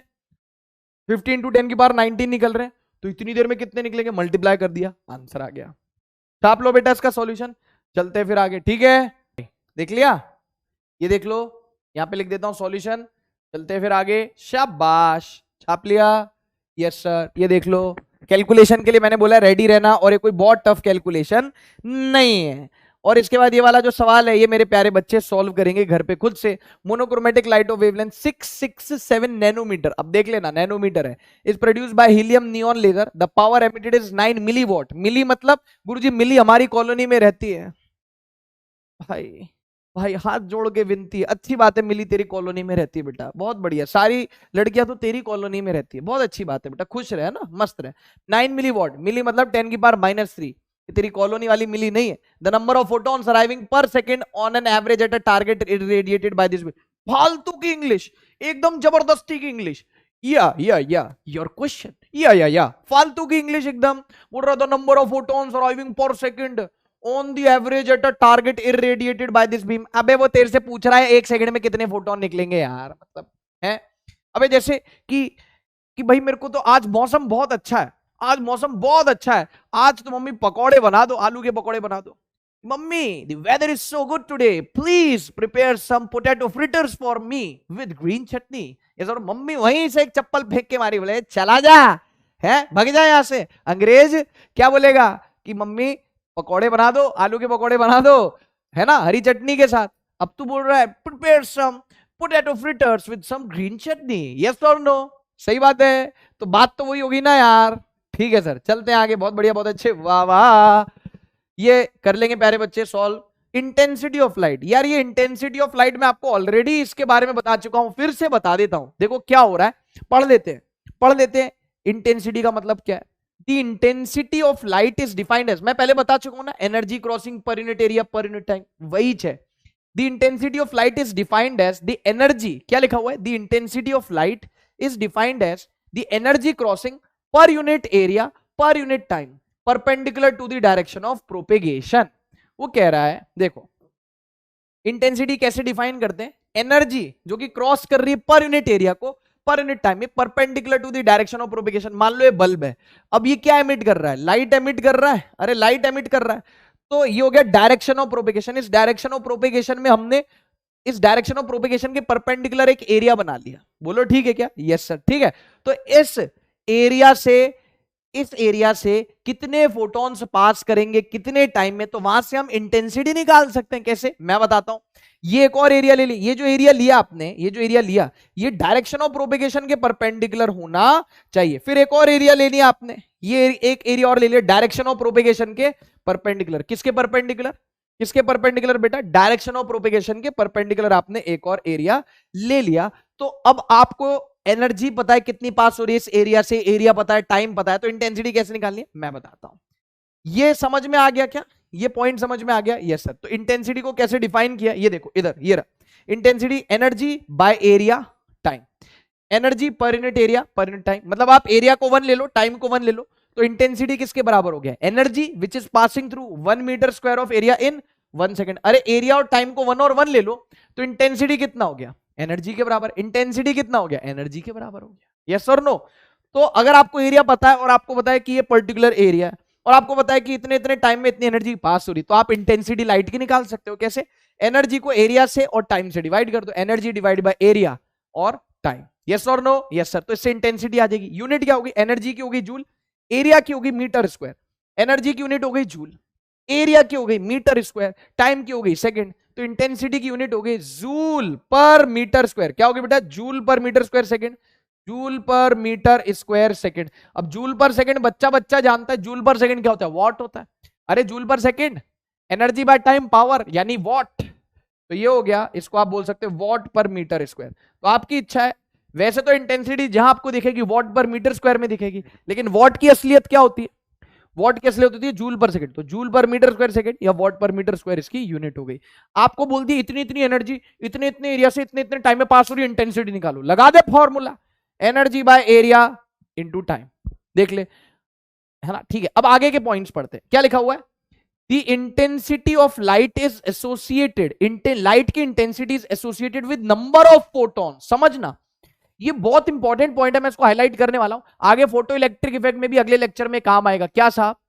ये कि जो लाइट की इंटेंसिटी होती है ना, वो निर्भर करती है नंबर ऑफ फोटॉन्स पर। मतलब कि ज्यादा नंबर ऑफ फोटॉन्स तो इंटेंसिटी भी ज्यादा, और कम नंबर ऑफ फोटॉन्स तो इंटेंसिटी भी कम। यानी intensity is directly proportional to, intensity क्या लिखा हुआ है? Is directly proportional to number of photons and is independent of energy of photon. अब ये बात कि आप गांठ जितनी जल्दी बांध लोगे उतना आपके लिए फायदेमंद रहेगा, क्योंकि ये काम हमारे आने वाला है कहां पे? और ये काम आएगा फोटो इलेक्ट्रिक इफेक्ट में भी। क्या कि कोई भी लाइट की जो इंटेंसिटी, बच्चों को सुन के अजीब लगता है कि ये फोटोन की एनर्जी पे डिपेंड नहीं कर रही, नहीं, लाइट की इंटेंसिटी डिपेंड कर रही कि कितने ज्यादा फोटॉन्स है कितने कम फोटोन है। तो intensity is directly proportional to number of photons, और वो फोटोन की एनर्जी के इंडिपेंडेंट है। मतलब फोटो, एक इंडिविजुअल फोटोन की एनर्जी कम ज्यादा से इंटेंसिटी को कोई फर्क नहीं पड़ेगा, लेकिन नंबर ऑफ फोटॉन्स ज्यादा होंगे तो इंटेंसिटी ज्यादा होगी, नंबर ऑफ फोटॉन्स कम होगी तो इंटेंसिटी कम होगी, लेकिन फोटोन की एनर्जी से इंटेंसिटी को कोई फर्क नहीं पड़ेगा। ये ध्यान में रखना, इसलिए हाईलाइट कर दिया इसको। अब सुनो, the wavelength frequency of light is associated with energy of photons. हाँ ऑब्वियसली इंटेंसिटी की बात अलग हो गई, intensity is directly proportional to number of photons. Photon की एनर्जी किस पे डिपेंड करती है? फ्रीक्वेंसी और वेवलेंथ पर। कैसे? अरे आपको पता है और मुझे भी पता है। अब यहां पे हम बात करें E बराबर एनर्जी ऑफ फोटोन HF या HC बाय लैम्डा। फ्रीक्वेंसी बढ़ेगा तो एनर्जी बढ़ेगा, कॉमन सेंस है।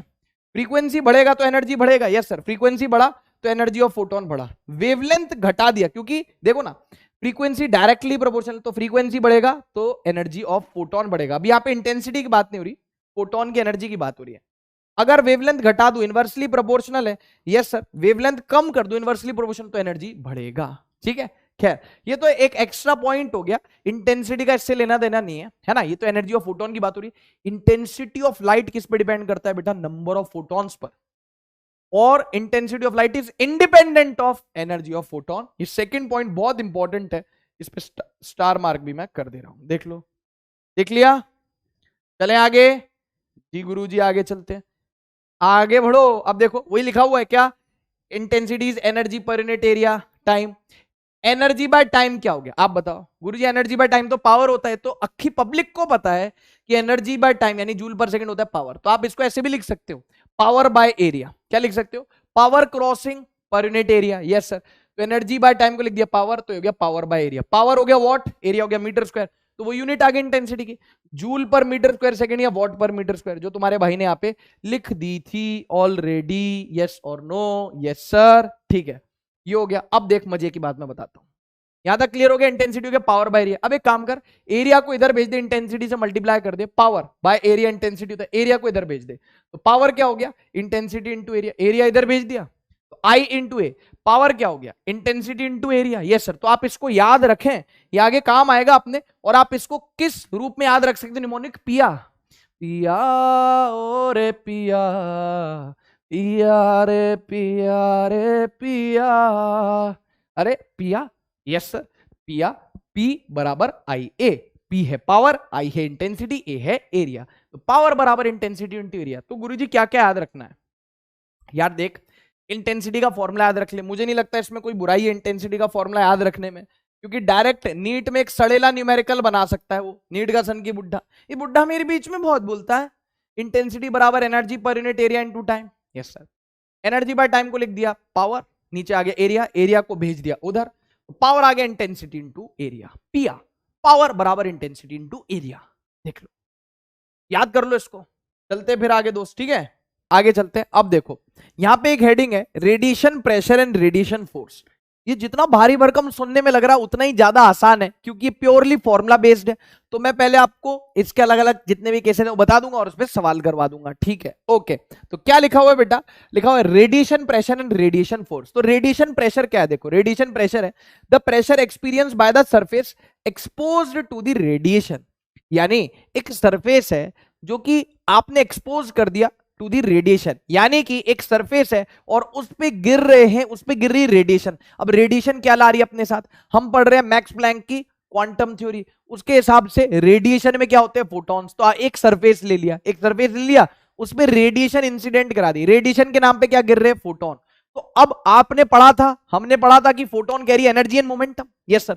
तो जब photon which are carrying energy and momentum वो टकराएंगे सरफेस से, तो सरफेस पे फोर्स भी लगेगा और उसकी वजह से प्रेशर भी आएगा। तो रेडिएशन प्रेशर क्या हो गया कि एक सरफेस को आपने रेडिएशन से एक्सपोज कर दिया, एक्सपोज का मतलब है उसमें रेडिएशन इंसिडेंट करा दी, गिरा दी, ऐसे इंग्लिश लिखने का तरीका है।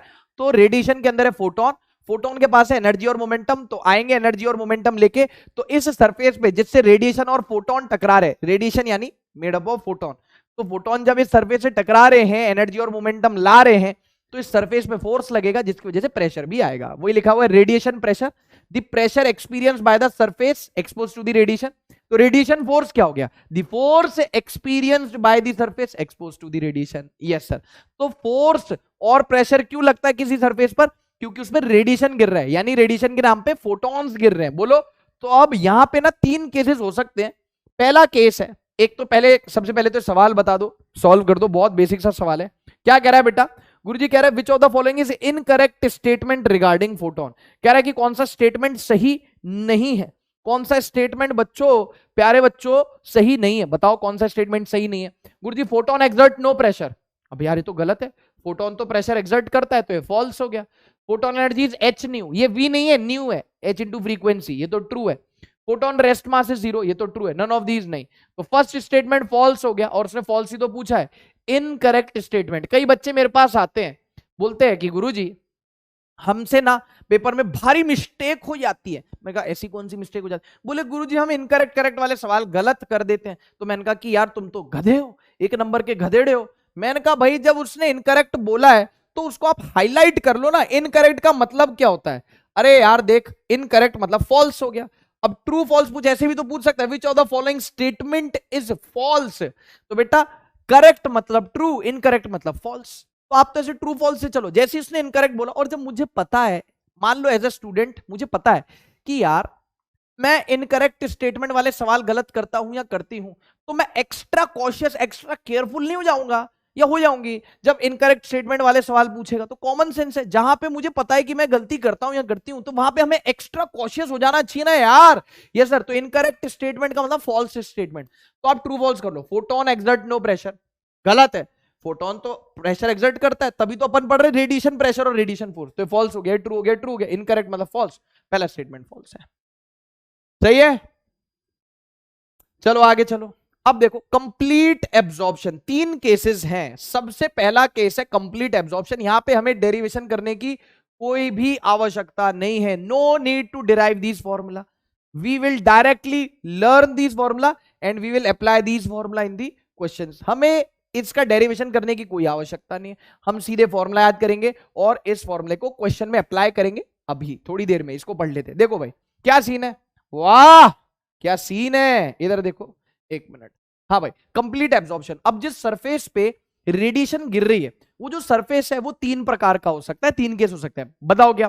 पहला ये कि वो जो सरफेस है वो कंप्लीटली फोटॉन्स को एब्जॉर्ब कर ले, 100%, 100% कंप्लीट क्या कर ले, कंप्लीटली फोटॉन्स को एब्जॉर्ब कर ले। ठीक है, पहला केस पढ़ते हैं ना, पहला केस कंप्लीटली एब्जॉर्ब कर ले। और बाकी केसेस क्या होंगे वो देखते हैं। पहले देखो तो लिखा हुआ है रेडिएशन फॉलिंग परपेंडिकुलरली। हमारे नीट में जो सवाल आएंगे वही आएंगे कि रेडिएशन कैसे गिर रहा है सरफेस पर, रेडिएशन कैसे गिर रहा है, परपेंडिकुलरली गिर रहा है। ये सरफेस है तो रेडिएशन कैसे गिर रहा है, टकाटक परपेंडिकुलरली गिर रहा है। बोलो ठीक, यस सर। तो अगर कंप्लीट एब्जॉर्प्शन यानी जो सरफेस है वो फोटॉन्स को कंप्लीटली जज्ब कर लेता है, एब्जॉर्ब कर लेता है, तो फॉर्मूला हमको याद करना है, रेडिएशन फोर्स और रेडिएशन प्रेशर। पहले हम फोर्स का फॉर्मूला याद करेंगे, फिर प्रेशर का फॉर्मूला याद करेंगे। रेडिएशन फोर्स हो गया P/C, इसको याद रखना। रेडिएशन फोर्स क्या हो गया, P/C। अब यहाँ पे P प्रेशर नहीं है, P प्रेशर नहीं है रे बेटा, P है पावर, P है पावर, है ना। तो ये हो गया रेडिएशन फोर्स और ये हो गया रेडिएशन प्रेशर। तो रेडिएशन फोर्स हो गया P/C, P is power, P/C। और P वाला फॉर्मूला याद रखा ही था हमने, तो P/C, P है पावर, तो P या P बराबर I, तो P/C लिख लो या IA/C लिख लो। बोलो डन, यस सर। अब रेडिएशन प्रेशर, रेडिएशन प्रेशर मैं आपको एक मजे की बात याद दिलाता हूं। एक फॉर्मूला होता है F बराबर mass into acceleration, yes sir. तो गुरुजी यहाँ पे मास इंटू एक्सिलरेशन कहां से आ गया, पगला गए हो क्या? सुन तो लो। और एक फॉर्मूला होता है फोर्स बराबर प्रेशर इंटू एरिया। तो मैं बच्चों को कैसे याद रखने के लिए बोलता हूं पता है, मतलब मैं ऐसे याद रखने के लिए बोलता हूं कि फोर्स बराबर मास इंटू एक्सिलरेशन मा, और फोर्स बराबर प्रेशर इंटू, ये P पावर नहीं प्रेशर है, फोर्स बराबर प्रेशर इंटू एरिया पा, और पावर मा तो बराबर होते हैं। अरे जो दर्जा पा का है वही दर्जा मा का है, तो F बराबर पा बराबर मा, पा बराबर मा। तो ऐसे कभी आप नहीं भूलोगे फोर्स प्रेशर बाय एरिया होता है, फोर्स प्रेशर इंटू एरिया होता है। तो पा के नाम से याद कर लो यार, पापा मेरी जा हरदम रखना। अरे ऐसा नो, तो F बराबर पा के नाम से याद रख लो। ओ गुरु ठोको ताली ठोको, है ना। तो F बराबर पा, यानी F बराबर, ये P प्रेशर है बेटा, पावर नहीं, यहाँ पे ये वाला पावर है। रेडिएशन फोर्स क्या हो गया, पावर बाय C, P बराबर IA, यस और नो, IA/C। अब रेडिएशन प्रेशर की बात हो रही है, F बराबर होता है पा, F बराबर, अरे बेटा ये P अलग है, ये P पावर है, ये P प्रेशर है रे बेटा। F बराबर पा यानी फोर्स बराबर pressure into area, yes sir. तो है ना, अरे मा और पा, ये अभी यहाँ पे MA की जरूरत नहीं, पर मैं तो बोल दिया कि भाई इसे याद रखना है, बराबर मा बराबर पा, ठीक है। तो प्रेशर कितना हो गया P, प्रेशर कितना हो गया फोर्स बाय एरिया, प्रेशर, यही मैं बोल रहा था याद रखने के लिए। F बराबर पा, P बराबर प्रेशर, तो F बराबर पा तो P क्या हो गया फोर्स बाय एरिया, वही लिखा हुआ। रेडिएशन प्रेशर क्या हो गया, फोर्स बाय एरिया, क्योंकि फोर्स क्या होता है पा, यस सर। तो प्रेशर क्या हो गया, फोर्स बाय एरिया। अब देखो फोर्स तो हमने याद कर ही लिया, अभी पीछे फोर्स तो हमने याद कर ही लिया, कितना हो गया IA/C। तो फोर्स को लिख दिया IA/C, समझना।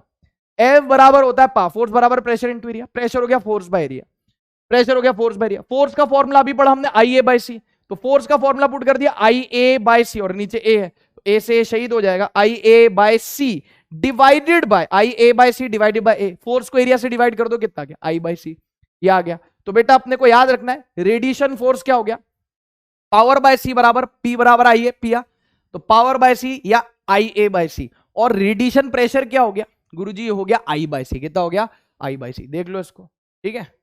ओके, ये प्रेशर है बेटा, ये कौन है बेटा, ये P कौन है, प्रेशर है ना, P कौन है, प्रेशर है, ठीक है। ये याद हो गया। अब अगर ये याद हो गया तो आगे वाला केस याद करने में बिल्कुल भी दिक्कत नहीं होगी।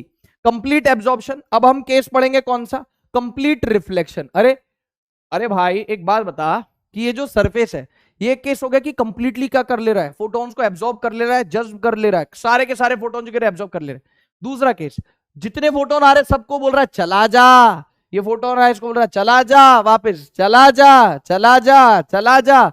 रेडिएशन कैसे गिर रही है बेटा, परपेंडिकुलरली। ए बेटा, ओ बेटा, रेडिएशन कैसे गिर रही है बेटा, परपेंडिकुलरली। तो कंप्लीट रिफ्लेक्शन में जितने फोटॉन्स आ रहे हैं टकरा रहे हैं वापस सारे के सारे चले जा रहे हैं। तो अब सुनो फिर से, रेडिएशन फोर्स, रेडिएशन प्रेशर, पीछे क्या फॉर्मूला पता था, P बाय सी यानी पावर बाय सी, तो ये हो गया P बाय सी यानी power by C, yes sir, तो हो गया 2P बाय सी। P बराबर IA बाय सी पीछे होता था तो 2IA बाय सी। फिर रेडिएशन प्रेशर होता है force by area, force by area क्या हो जाता है 2I बाय सी हो जाता ना, कितना हो जाता था, ये हो जाता था I बाय सी, अब कितना हो गया 2 टाइम्स हो गया, बस उसका कितना हो गया 2 टाइम्स हो गया। समझ में आ गई बात, यस सर। इसको देख लो, तो जो कंप्लीट एब्जॉर्प्शन में फॉर्मूले थे उसका जस्ट 2 टाइम कर दोगे तो कंप्लीट रिफ्लेक्शन आ जाएगा। अब बताओ मुझे कि तीसरा केस क्या हो सकता है, तीसरा केस क्या हो सकता है, तुम लोग बताओगे मुझे। गुरुजी यार यही समझ में आ रहा है हमारे तो, अच्छा ये वाले फॉर्मूले याद हो गए। पिछले कंप्लीट एब्जॉर्प्शन में रेडिएशन फोर्स क्या हो गया था गुरुजी, रेडिएशन फोर्स हो गया था P by C power by C या IA बाय सी, P बराबर IA बाय सी, और फिर फोर्स को एरिया से डिवाइड कर दी तो प्रेशर आ गया I बाय सी। यहां पे हो गया 2IA बाय सी और प्रेशर हो गया 2I बाय सी। ठीक, तुमने बोला ठीक, मैंने भी बोला ठीक। अब सुनो, एक केस हो गया कंप्लीट एब्जॉर्प्शन, सारे एब्जॉर्ब कर लिए, एक केस हो गया कंप्लीट रिफ्लेक्शन, सारे क्या कर दिए रिफ्लेक्ट कर दिए। अब जो तीसरा केस होगा वो होगा कि कुछ तो ये कर लेता है एब्जॉर्ब और कुछ कर देता है रिफ्लेक्ट, है ना, मतलब कुछ प्रतिशत एब्जॉर्ब कर रहा है, रख ले रहा है, एब्जॉर्ब कर ले रहा है, और कुछ प्रतिशत क्या कर ले रहा है रिफ्लेक्ट कर दे रहा है। यही लास्ट केस है। डरना नहीं है, सब देख के तुम्हारा भाई है ना, why to fear when Siddharth sir is here, partially reflecting and partially absorbing, सही है, ये तीसरा केस और लास्ट केस है। बोलो बेटा यस सर। तो partially reflecting and partially absorbing. अब पहले डायग्राम देखते हैं, डायग्राम समझते हैं, फिर इसकी बारीकी देखेंगे, बहुत ही ज्यादा आसान है, कुछ खास नहीं है। देखो इधर, देखो इधर, ये सरफेस हो गया, सम अमाउंट इज रिफ्लेक्टेड, ये इंसिडेंट रेडिएशन आ गया, ये तो इंसिडेंट रेडिएशन आ गया। अब सम अमाउंट इज रिफ्लेक्टेड, कुछ अमाउंट रिफ्लेक्ट कर दिया, and some amount is absorbed, सही है, कुछ अमाउंट एब्जॉर्ब कर लिया, कुछ अमाउंट रिफ्लेक्ट कर दिया। अब यहां पे समझना, ए और आर दो चीजें होने वाली, ए होने वाला कोफिशिएंट ऑफ एब्जॉर्प्शन और आर होने वाला कोफिशिएंट ऑफ रिफ्लेक्शन। अब ये coefficient of absorption coefficient of reflection कैसे लेना है वो मुझ पे छोड़ दो, मैं सिखाऊंगा। लेकिन ए है एब्जॉर्प्शन कोफिशिएंट और आर है रिफ्लेक्शन कोफिशिएंट, दोनों का जो सम होगा वो 1 होगा। जैसे मेरी बात सुनो, मैं बोलूं कि 70% तो एब्जॉर्ब हो जा रहा है, तो कॉमन सेंस लगाओ, अगर 70% एब्जॉर्ब हो रहा है तो रिफ्लेक्ट कितना हो रहा है गुरुजी 30%। जी गुरुजी, अगर एब्जॉर्ब हो रहा है 70% तो रिफ्लेक्ट हो रहा है 30%, 70 और 30 का जो सम है वो कितना है 100%, यस और नो। तो अब मैं आपको पहले सिखा देता हूं कि भाई ए और आर कैसे निकाले, ए और आर कैसे निकाले। सुन लो, ए प्लस आर की वैल्यू कितनी हो गई 1, 70% एब्जॉर्ब हो रहा है, 70% एब्जॉर्ब हो रहा है, और 30% क्या हो रहा है रिफ्लेक्ट हो रहा है, 30% क्या हो रहा है रिफ्लेक्ट। ऐसे कोई भी रैंडम वैल्यू ले लो, ये ले लो 60, ये ले लो 40, चलो तुम्हारे तसल्ली के लिए 60-40 लेता हूं, कोई फर्क नहीं पड़ता। 60% एब्जॉर्ब हो रहा है और 40% रिफ्लेक्ट हो रहा है, तो मैं तुम्हें सिखा रहा हूं ए की वैल्यू और आर की वैल्यू कैसे निकालनी। ए की वैल्यू पता है कितनी हो गई, और आर की वैल्यू, ए किसके लिए, ए मतलब एब्जॉर्प्शन, आर मतलब रिफ्लेक्शन, अरे ए मतलब एब्जॉर्प्शन और आर मतलब रिफ्लेक्शन, यस और नो, यस सर। तो 60% एब्जॉर्ब हो रहा है, तो जहां भी परसेंटेज दिखता है अपन उसको 100 से डिवाइड कर देते हैं, यस सर। ये हो गया कोफिशिएंट ऑफ एब्जॉर्प्शन, कितना हो गया 60/100, कितना आ गया 0.6, कितना आ गया 0.6। कितना रिफ्लेक्ट हो रहा है 40% रिफ्लेक्ट हो रहा है, जहां भी परसेंट आ गया 100 से डिवाइड कर दिया तो गया 40/100, कितना हो गया 0.4। दोनों का सम कितना हो गया वहां से टकाटक 0.6 + 0.4 हो गया 1, बस आगे बात समझ में। मतलब आपको परसेंटेज दे दिया, मैं बोलूं 50% एब्जॉर्ब 50% रिफ्लेक्ट, 50% एब्जॉर्ब मतलब 50/100, 0.5 हो गया ए का वैल्यू, 50% रिफ्लेक्ट मतलब 50/100 आर का वैल्यू हो गया 50/100 यानी 0.5। ये समझ में आया क्या कैसे निकालना है ए और आर का वैल्यू। ए है कोफिशिएंट ऑफ एब्जॉर्प्शन, ए क्या है coefficient of absorption, coefficient of absorption, बोलो यस सर। और आर क्या है, आर क्या है कोएफिशिएंट ऑफ, आर क्या है, एक मिनट ए भाई, coefficient of reflection, coefficient of reflection, बोलो ठीक यस सर। तो आपको परसेंटेज दे दे कितना एब्जॉर्ब कर रहा है तो पता चल जाए, अरे आपको सिर्फ ये दे दे कि 60% एब्जॉर्ब कर रहा है तो कितना परसेंट रिफ्लेक्ट करेगा सर 40% रिफ्लेक्ट करेगा। अगर एब्जॉर्ब कर रहा है 60% तो ए का वैल्यू कितना हो गया, परसेंट मतलब 100 से डिवाइड कर दो, 40% रिफ्लेक्ट कर रहा है, आर का वैल्यू कितना हो गया, परसेंट है मतलब 100 से डिवाइड कर दो, ए हो गया 0.6, आर हो गया 0.4। ये मैंने आपको निकालना सिखा दिया ए और आर का वैल्यू। अब मैं आपको बताता हूं कि रेडिएशन फोर्स और रेडिएशन प्रेशर कैसे आएगा। सुनो, ए और आर की वैल्यू तो 1 होती है खैर, है ना। अब सुनो रेडिएशन फोर्स, यार रेडिएशन फोर्स जो था वो आई ए बाई सी था, फोर्स, फोर्स बराबर पावर बाय सीपी बराबर आई ए बाई सी था कब? एब्जॉर्प्शन के केस में। अरे यार बेटा तेरे को हर चीज का डेमो देना पड़ता है रे बेटा। एब्जॉर्प्शन के केस में रेडिएशन फोर्स कितना था? I A by C. Yes sir. किसके केस में? एब्जॉर्प्शन के केस में एब्जॉर्प्शन के केस में रेडिएशन फोर्स कितना था? आई ए बाई सी। तो आई ए बाई सी इंटू ए कर दो, यानी coefficient of absorption, plus 2 I A by C कब था? तो पिछले केस में था रिफ्लेक्शन, तो लिख दो प्लस 2 आई ए बाई सी। कौन से केस में? रिफ्लेक्शन। अच्छा, हमें सिखा रिया है। Yes, I A by c radiation force था कौन से केस में? एब्जॉर्प्शन के केस में। और 2 आई ए बाई सी कौन से केस में था? रिफ्लेक्शन के केस में। Yes sir. अब आई ए बाई सी आपने क्या ले लिया? आई ए बाई सी क्या ले लिया? कॉमन ले लिया। तो आई ए बाई सी आपने कॉमन ले लिया, तो ब्रैकेट में क्या गया? A plus 2 R. I A by C common ले लिया, तो ब्रैकेट में क्या गया? ए प्लस 2 आर आ गया। Yes sir. अब मजे की बात सुनो, ए प्लस 2 आर आ गया। ए और आर का सम कितना होता है? 1। तो यहां पे मैं ऐसे नहीं लिख सकता क्या ए को? अरे ए और आर का सम कितना होता है? 1 होता है ना, ए और आर का सम 1 होता है। आर कितना हो गया? 1 माइनस ए। अरे ए और आर का सम कितना होता है? 1, तो आर कितना हो गया? 1 माइनस ए। या ए की वैल्यू कितनी होगी? 1 मिनट, अरे ए की बात है भाई। ए प्लस आर है 1, तो ए कितना हो गया? 1 माइनस आर। Yes sir. तो अब यहां पे आपने ए की वैल्यू क्या उठा के फेंक दी? 1 minus R. A plus R 1 है, तो ए कितना हो गया? 1 minus R. 1 minus R, A की वैल्यू यहां पे पुट करी 1 माइनस आर, तो 1 माइनस आर प्लस 2 आर कितना हो गया गुरुजी? माइनस आर प्लस 2 आर हो गया आर। तो फाइनली जो हमारे पास फॉर्मूला आ रहा है वो आ रहा है आर के टर्म्स में कितना? I A by C into 1 plus R. ये वाला फॉर्मूला याद करो, ये याद करो, एक ही बात है। आई वुड सजेस्ट ये लास्ट वाला याद कर लो, और ताकि आप इसको सीरियसली लो, तो यहाँ पे मैं दिल भी बना देता हूं, दिल वालों के लिए दिल बना दिए खूब सारे। I A by C into 1 plus R, where R is what? Coefficient of reflection. Where R is what? Coefficient of reflection. बेटा रेडिएशन फोर्स कितना हो गया? I A by C into 1 plus R. Yes sir. अब radiation pressure, तो सिर्फ तो बहुत आसान हो गया, एफ बराबर पा, यानी एफ फोर्स बराबर प्रेशर इंटू एरिया। प्रेशर होता है फोर्स बाय एरिया। अरे यार छोटी बच्ची हो क्या? एफ बराबर पा यानी फोर्स बराबर प्रेशर इंटू एरिया, तो प्रेशर क्या हो गया? Force by area. तो फोर्स को एरिया से डिवाइड कर दो, ये एरिया नीचे ले जाओ। अरे देखो इधर, ए कहां गया? ये रहा। प्रेशर क्या होता है? एफ बराबर पा, फोर्स बराबर प्रेशर इंटू एरिया, तो प्रेशर क्या हो गया? Force by area. Yes sir. Force का फॉर्मूला कितना था? फोर्स का फॉर्मूला था I A by C into 1 plus R. इसको किससे डिवाइड कर दो? ए से। ए से शहीद हो गया, सिंपल। तो आ गया I by C into 1 plus R. Force कितना रहा था? I A by C into 1 plus R. और रेडिएशन प्रेशर कितना हो रहा है? I by C into 1 plus R. सही है क्या? ये सर टकाटक। तो एक बार अपन क्विक रिकैप देख लेते हैं क्या? अगर कंप्लीटली एब्जॉर्बिंग है तो रेडिएशन फोर्स हो गया एफ बराबर पी बाई सी, यानी power by C, I A by C. A इस साइड लिया तो प्रेशर आ जाएगा आई बाई सी एब्जॉर्प्शन के केस में। कंप्लीट रिफ्लेक्शन के केस में फोर्स हो गया 2 आई ए बाई सी, और प्रेशर हो गया 2 आई बाई सी। ठीक है। और पार्शियली एब्जॉर्बिंग पार्शियली रिफ्लेक्शन के केस में coefficient of absorption A, coefficient of reflection R, A plus R का सम हो गया 1। Yes sir. तो रेडिएशन फोर्स कितना हो गया? रेडिएशन फोर्स हो गया I A by C into 1 plus R, और रेडिएशन फोर्स हो गया I A by C into 1 plus R. Force से एरिया को डिवाइड कर दे, प्रेशर आ जाएगा, तो रेडिएशन प्रेशर आ गया I by C into 1 plus R. जैसे मुझे याद है वैसे ही तुझे याद होने चाहिए, टकाटक। यस सर, बहुत बढ़िया, बहुत अच्छे, वाह वाह। हो गया। सवाल बता दो सर, अब सवाल करा दो। ठीक है, देख लो भाई प्यारे बच्चे, फटाफट से ये सवाल कर दे। प्यारे बच्चे फटाफट से सवाल कर दे। A light of wavelength lambda and intensity I is incident normally, normally ही बोलेगा आपको, नॉर्मल यानी परपेंडिकुलरली।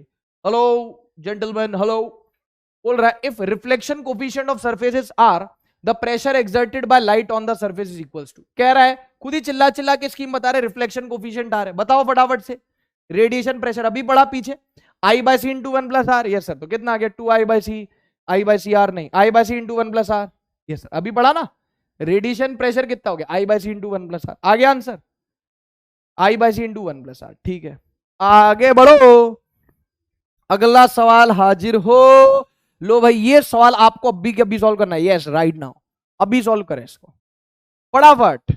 खटपट झटपट नटखट पनघट। चलो सॉल्व करो। A beam of white light is incident normally on a plane surface absorbing 70% of the light. कितना परसेंट एब्जॉर्ब कर रहा है? 70%। And reflecting the rest. तो ऑब्वियस सी बात है, कॉमन सेंस है, कॉमन सेंस बोलते। 70% एब्जॉर्ब कर रहा है तो 30% रिफ्लेक्ट कर देगा। If the incident beam carries 10 what of power, find the force exerted by it on the surface. कर लो, मैं आ जाऊं जी गुरुजी। ये देख, सुन मेरी बात, रेडिएशन फोर्स की बात हो रही है, तो मैं तो रेडिएशन फोर्स का फॉर्मूला लिख लेता हूं। कौन सा केस है? गुरुजी ना ये कंप्लीटली एब्जॉर्प्शन है गुरुजी, ना ये कंप्लीटली रिफ्लेक्शन है, ये तो partial absorption plus partial reflection. तो उस केस में रेडिएशन फोर्स पूछा, फोर्स पूछा है। फोर्स का फॉर्मूला क्या था गुरुजी? I A by C into 1 plus R. Yes sir. अब सुनो गुरुजी, यहां पे ना आई और ए नहीं दे रखा, इंटेंसिटी और ए। अरे अकल के दुश्मन पिया और पिया। Yes sir. तो पिया वाला फॉर्मूला तो पता है ना? अरे ये पी क्या होता है? पावर होता है बेटा, प्रेशर नहीं होता। पिया पिया। Yes sir. पी बराबर आई ए। तो आई ए को मैं पावर नहीं लिख सकता? अरे गुरुजी लिख सकते हो, बिल्कुल लिख सकते हो। आई और ए दिया होता तो अच्छी बात होती, आई और ए नहीं दिया, पावर दिया है 10 वोल्ट। तो आई ए क्या होता है? पिया पावर। आई ए हो गया पिया power. Yes sir. By C into 1 plus R. अब देख मजे की बात, पावर कितना हो गया? 10। सी का वैल्यू कितना हो गया? 3 इंटू 10 की पावर 8 इंटू 1 प्लस आर। अब आर का वैल्यू कितना है? सुनना, एब्जॉर्ब कर रहा है कितना? 70%। तो ए का वैल्यू कितना हो गया? 70%। जहां आता है वही 100 से डिवाइड कर देते, कितना हो गया? 0.7। अब अक्खी पब्लिक को पता है, अक्खी पब्लिक को पता है कि ए प्लस आर का सम जो होता है वो 1 होता है। ए की वैल्यू हो गई, तो आर का वैल्यू कितना हो गया? 1 माइनस ए। Yes sir. तो आर की वैल्यू होगी 1 माइनस ए, हो गया 0.7, आर हो गया 0.3। गुरुजी तो हम ऐसे निकाल लेते। अबे यार गुरुजी यार तुम भी ना यार, हैं बड़ी बड़ी बातें, वड़ा पाव खाते। एब्जॉर्बिंग कर रहा है 70%, तो रिफ्लेक्ट करेगा 30%। और आप ही ने कहा था कि 30% परसेंट है तो 100 से डिवाइड करो। 30% रिफ्लेक्ट कर रहा है तो आर की वैल्यू 0.3 होगी। क्या गुरुजी, क्या गुंडा बनेगा रे तू, है? 1 प्लस आर तो हो गया 1 प्लस 0.3, तो हो गया। देख लो ना भाई कितना हो गया? 10। ये आ गया 10 इंटू 1 प्लस 0.3 कितना हो गया? 1.3 डिवाइडेड बाय 3 इंटू 10 की पावर 8। जी गुरुजी, तो 10 इंटू 1.3 कितना हो गया? ये 108 नहीं बेटा, ये 3 इंटू 10 की पावर 8 है। 10 इंटू 1.3 कितना हो गया? 13। इसको सॉल्व करते कितना आया? 10 इंटू 1.3 के 13 डिवाइड बाय 3 इंटू 10 की पावर 8 कितना हो गया? ये हो गया 13/3 इंटू, अरे 13/3 इंटू 10 की पावर -8। कुछ ऐसा ऑप्शन है क्या? 13/3 इंटू 10 की पावर माइनस 10 की पावर -6 नहीं, 10 की पावर -6 नहीं, 10 की पावर -8, 10 की पावर -8। तो यार 4.3, 13/3, 3 4 जा 12 होता है, ये 12 से थोड़ा ज्यादा है, तो ये लगभग लगभग कितना हो जाएगा? 4.3। 13/3, 12/3 होता तो 4, तो 4 से थोड़ा ज्यादा हो गया, 4.3 इंटू 10 की पावर -8 हो गया। ऑप्शन रिजेक्शन से भी हो सकता है। अरे 10 की पावर -6 नहीं है, -6 नहीं, -8 में भी 2 ऑप्शन है, 2 तो होगा नहीं ना। 13/3 2 तो नहीं होगा, 4 से थोड़ा ज्यादा होगा, तो क्या आंसर आ गया? सी ऑप्शन, थर्ड ऑप्शन आ गया। देखो वो आ गया, आया नहीं आया? टकाटक आया कि नहीं आया मेरे को बताना। तुम्हें इस लेक्चर में मजा आया कि नहीं आया? फील आई कि नहीं आई? ओ गुरु ठोको ताली, बोलो। ये सर इजी है सर, इजी है सर, हो गया सॉल्व। ठीक है, अब देखना भाई, ये सवाल है, एक सवाल होमवर्क में आप सॉल्व करोगे, ये सवाल आप सॉल्व करोगे होमवर्क में, ठीक है? और एक सवाल मैं आपको दे रहा हूं, ओनली एंड ओनली फॉर खतरों के खिलाड़ी। चैलेंज है, चैलेंज है, ओनली फॉर के यानी खतरों के खिलाड़ी। और जिसने सवाल को सॉल्व कर लिया उसको मेरी तरफ से ढेर सारा आशीर्वाद। वाह रे वाह, तेरे तू ही रख ले अपना आशीर्वाद है। पैसे वैसे दे दिया कर कभी, पेटीएम में बाबू सोना का रिचार्ज करवा देंगे हम, हैं? आशीर्वाद, आशीर्वाद से बड़ी हो गई क्या बेटा? टॉफी चॉकलेट आशीर्वाद से बड़ी हो गई क्या? जिसने सवाल को सॉल्व कर लिया मेरी तरफ से आशीर्वाद। कोई हिंट नहीं, खुद ही पढ़े खुद ही समझे। चैलेंज है ना भाई, तभी तो क्या है? Challenge, challenge. ओके, तो यार बेटा आज की सभा को यहीं समाप्त करते हैं। और आज क्या पढ़ लिया? आज हमने पढ़ लिया क्वांटम थ्योरी पढ़ ली, फोटोन की क्वांटम थ्योरी पढ़ ली। नेक्स्ट क्लास मैटर वेव शुरू ही खत्म हो जाएगा, मतलब मान के चलो मैटर वेव 20-25 मिनट का है, तो नेक्स्ट क्लास का एजेंडा अपन रखते हैं मैटर वेव और फोटो इलेक्ट्रिक इफेक्ट। तो मैटर वेव और फोटो इलेक्ट्रिक इफेक्ट दोनों छोटी छोटी चीजें हैं। मेरे प्यारे बच्चों, अपन मिल रहे हैं नेक्स्ट लेक्चर में। थैंक यू बेटा।